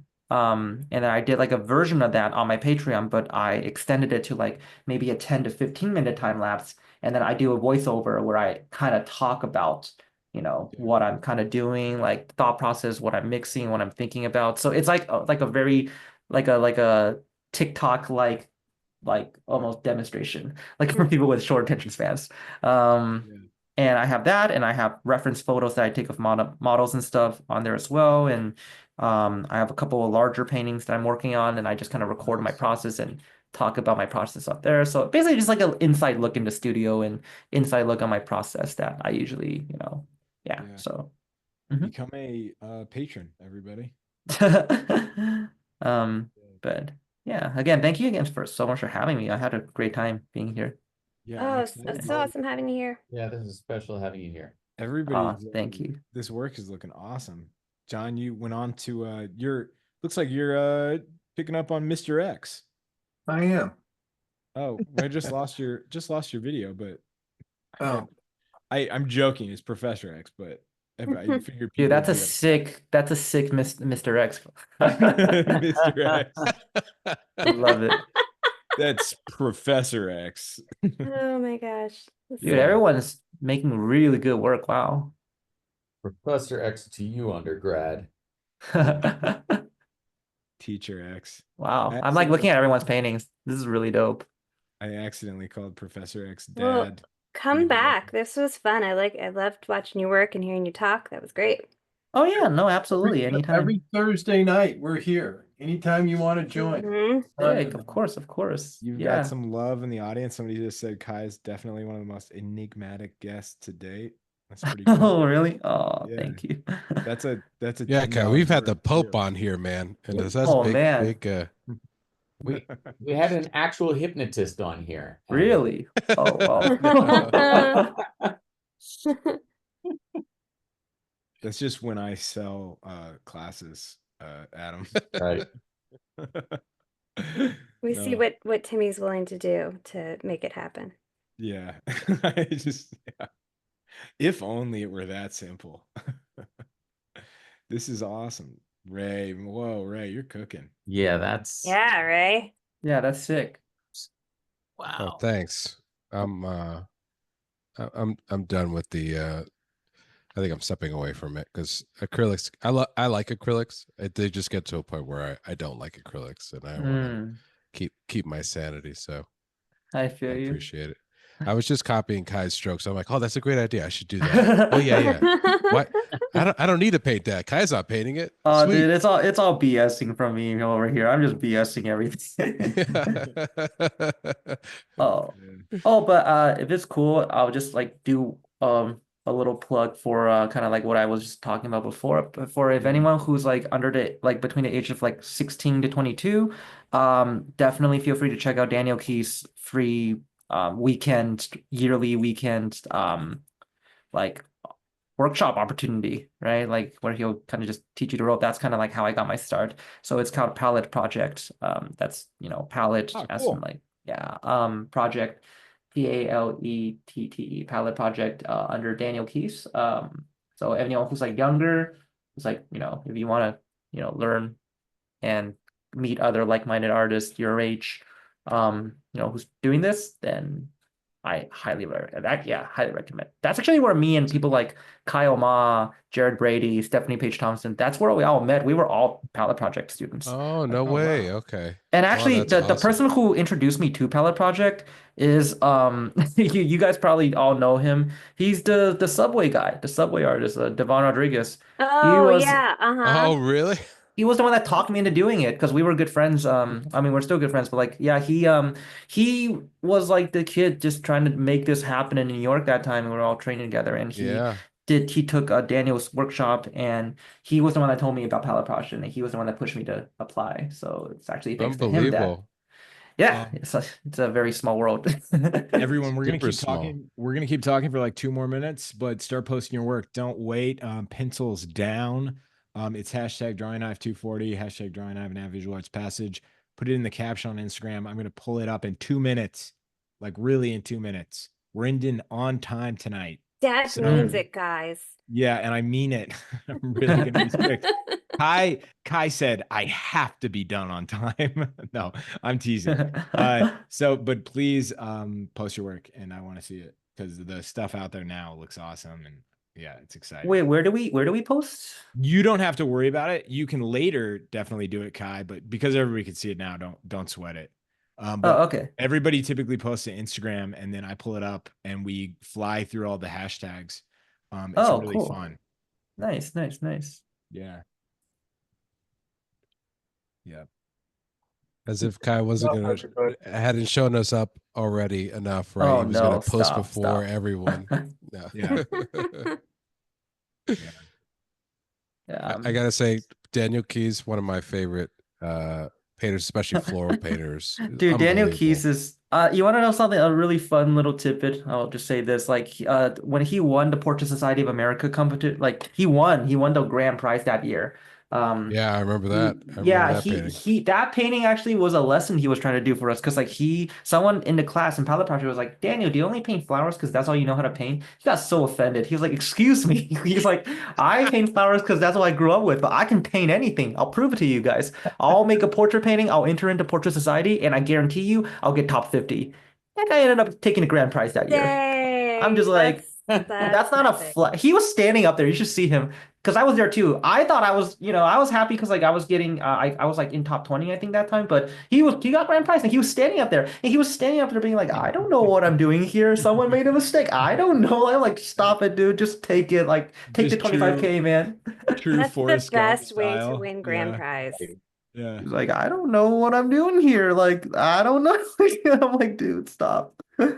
Oh my God. But Oh, yeah, he's great. beautiful, Kai. Oh, Really thank you. That's Thank you. incredible. Incredible. Yeah. It was too slow. I wanted to do a second one, but I couldn't get to it. Yeah, you I smashed it. started Pretty a second good. one and didn't have the energy. And it's like just bailed. Yeah. Wait, yeah, I was like, what happened to the prof? Yeah. Well, the prof, I realized I was going to have to work on it really hard. I was like, Hey, it's called Mr. X, guys. Come on. It's Mr. X, yes. Mr. Call me X. Professor. Mr. X is my father. Dude, I'm gonna when I do Wolverine. Oh no, sorry. When I do Professor X, I'm gonna be painting him too. I'm gonna post it on Instagram. I'm gonna just say I just painted Mr. X just to see what the reactions are like. Oh my gosh, I I- can't wait to see all the comments. Guys, They're I gonna like blow Kai- up just for that. I came you up know with a what? word. Oh. I think it literally will be like a good social strategy.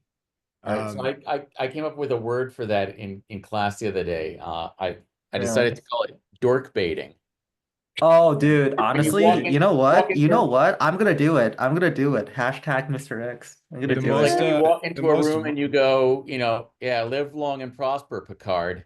Oh, Yeah. oh my God.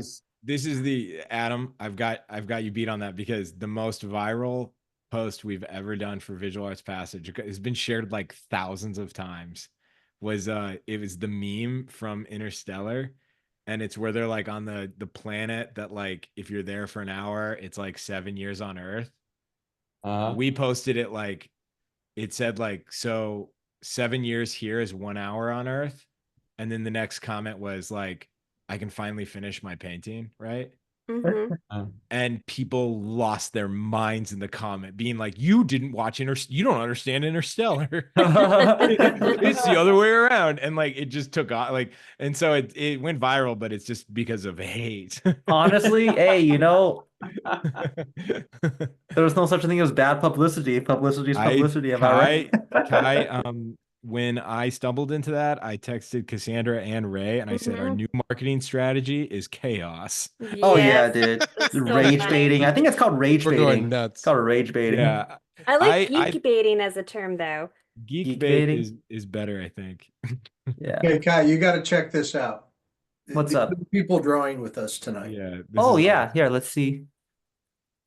Let's see. Oh wow. Yeah, I knew it was gonna be awesome. Dang. That's Music amazing. Music is gonna play when I select these, so maybe not actually. All right, Oh, cool. nice, Wow. Charlotta. There's Nice Charlotte. stuff. That's awesome. Carlotta.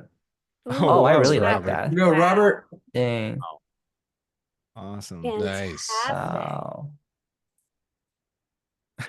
Really Cool. great, Nice. Xander. Dang. That's awesome. A simple hey from Oh, that's sick. Dude, that's sick. The little stash on that Gary. drawing was Ooh, I like amazing. that. Oh, Oh, dude. beautiful, the Gary. Back it stash. off, Yeah, look Gary. at that little mustache. I love the Uh-huh. stash. Yeah. Nice, Gary. Oh, Oh, that's beautiful. awesome. Good Oh, stuff. that's really Nice. great, Gabby. Gabby. Nice. Nice. RC, the best. Love it. Always. Awesome. Wow. AJ, good one. Nice. Wow. Oh, that's great, Chuck. Nice, Chuck. That's fantastic, Chuck. Yeah. Love it. Wow. Good stuff. Really good. I want to see if anybody names him Mister. Fantastic. Mm-hmm. Oh, great job, Danny. Danny, nice. That's awesome. Wow. Charlotta. Nice, Charlotta. So good. See, so Kai, so many of these people have drawn with us for so long. Like we don't know their Mercy. names. It's so cool. I love that note. Dude, that's so sick. Yeah. Most of the times we don't need to see their names. Great job. Yeah, we like everyone's fantastic and they keep coming back. Oh, and a storm. love seeing Nice. Nice, nice, nice. Ooh, Oh, that's Nice, sick. Xander. One, Xander. that highlight on the glasses. Oh, that's that's nice. sick. Oh, I wow. like that. Love it. Peter. Peter. That's great. That's Nice. dope. Great There you job. go. There you Oh, I go. like that Really background. nice. Beautiful. Yeah. Oh, Good Nice. That's a good drawing. scene. nice. Nice, nice, nice. Wow, there's a lot of people who are Oh, posting. yeah. Wow. They do Yeah. so good. Oh. Ooh, that's lovely, Karen. Oh, that's sick. Sweet. Great job. Guy, Nice, you nice. attract a big crowd. Yeah. Yeah, man. Really nice. Oh, this is awesome. Uh-huh. Oh, Oh, nice, I love Virgie. that. That's awesome. That's so We great. got some Virg. young artists in here. It's awesome. Sick, sick, sick. Good one. Good. Really nice. Nice stuff. Uh-huh. Love it. Oh, Whoa, cool. Mr. that's- Mr. X. I like that. Nice, AJ. He's baiting Timmy for a like. Yeah. Oh, fantastic, Good Peter. stuff. Really Yeah. good. Wow. Love it. Hey, Oh, bud. that's Great. awesome. Wow. That is so Cigarillo. Got some good. attitude. I like it. Yeah. Oh, yes, Bluey's back too. Bluey. Louis. You know, we kind of have some younger artists when Bluey is making an appearance. Oh, Ephraim, that's that's sick. fantastic. That's great. Really nice. Oh, I like that you brought those images together. Nice, Yes. Terry. Nice. Cool. Nice stuff. Yeah. This is great. Ooh, There you go. that's Nice cool. stuff. Really Yeah. nice. Awesome. Wow. Oh, Jeff, that's awesome. I was wondering if the claws were going to show up. You guys see some claws. Oh, great Ah, I job. like that one. Yeah. Good Yeah, one. that's sick. Wow. Really nice. There you go. Nice. Nice. Fantastic. Nice, nice, Good nice. light. Good light. Yeah. Ooh, that's Stuff. cool. Wow. It's a great night. Great job. Yeah. Yeah. a lot of Dude, all these are talent. amazing. It's humbling, right? Yeah. It's so good. Oh Nice yeah. to meet you. Love it. Good job, Danny. Oh, that's There you cool. go. Fun. I love that. Love the pink. Oh, Yeah. nice. Fantastic. Wow. Action. I love it. Old school MCU unit mutants. Old school. Oh, lovely. Really good job. Yeah. Nice, Nicole. Cool. There you go. Wow. Oh, All right. that's All the awesome. way from Italy. Yeah. Wow. Nice. Oh, that's great. Good job. Good stuff. See, it just keeps going. Love It's it. awesome. Nice. Really nice. Mhm. There you go. Milos. Milos, nice. Good. Good to see Milos in the room. Absolutely. Great job. Jeff with the pastel. Wow. Nice. Yeah. Just keeps going. It's awesome. Fantastic. New artist too. I've That's seen some awesome. Ooh, I that's love good. That's a that. beautiful Oh, wow. one. Ooh, I really like Really that one. nice. That's a really good Oh one. yeah. Oh, good job. That's fun too. Mhm. Yeah. Got his jaw well. Mm. Oh, that's awesome. Love those glass lenses. Yippee. Awesome. Love Nice, that Nicole. shot. That's great. It's a nice Ooh, likeness. nice. Storm. Of the panel. Awesome, I Jeff. heard from Jeff, our annual There you go, panel. Justin. Jeff. Oh, that's cool. So our annual panel is overdue. I told Jeff, he's like he sends us an entire year of panels. Kai. It's so exciting. Oh And it's really? like, it feels like yeah, it's like a 52-page comic book. Wow. It's a treat every year. And it's crazy because when I flip through it, I'll always be like, wow, this year was so long. Well, he probably didn't mean for it to be an Well, every year thing, but now we Yeah. demand it because it's We so kind of forced his hand. Yeah. I see. This is great stuff. No, it's good really dope. job. Yeah. Awesome. Nice. I Oh. like how you built that image up. Good stuff. Nice, Terry. Really nice. Nice. Oh, that's cool. Nice. Super fun. Yeah. Whoa. That's good. Fantastic. Yeah. Wow. Really good. Yeah, the Illuminator account is like that's like Yeah. a powerhouse. They've Yeah. got a Good drawing, That Nicole. was nice, Nicole. Mm-hmm. nice stuff. Oh, that's lovely too. That's Yeah, a that's sick. good job. Really good job. Huh? Good stuff. Y'all got a lot of work done. Fantastic. Oh my gosh, yeah, everybody. Yeah, seriously. Felicity. That Felicity, is nice. good. That's Felicity. Felicity? That's Felicity. Mhm. Felicity's been drawing with us since she was what age? 7. 7. Wow. Yeah. Oh, that's Good stuff, I Felicity. love Awesome. the upward turn of that mouth. I remember it was a huge day when she changed her signing her name from Felicity 7 to Felicity 8. Yeah. Yeah. Yeah. Hey everybody, this is the last image. It's a good one to end on. I just want to remind everybody, well, first of all, what a great night. Mhm. Awesome night. If you're thinking about art as a career, if you're thinking about just wanting to be better at it in general, check out Visual Arts Passage. It's visualartspassage.com. Go look at the classes we have to offer, whether it's illustration or fine art. And we're all about putting you in connection with people who are good at this and who can really kind of guide you through the jungle that is the art world, which I think it can be really complicated, but it doesn't have to be scary and you don't have to do it alone. So check it out. We are enrolling and classes start in April 18th. So sign up soon. What an awesome night. Thank you all for being here.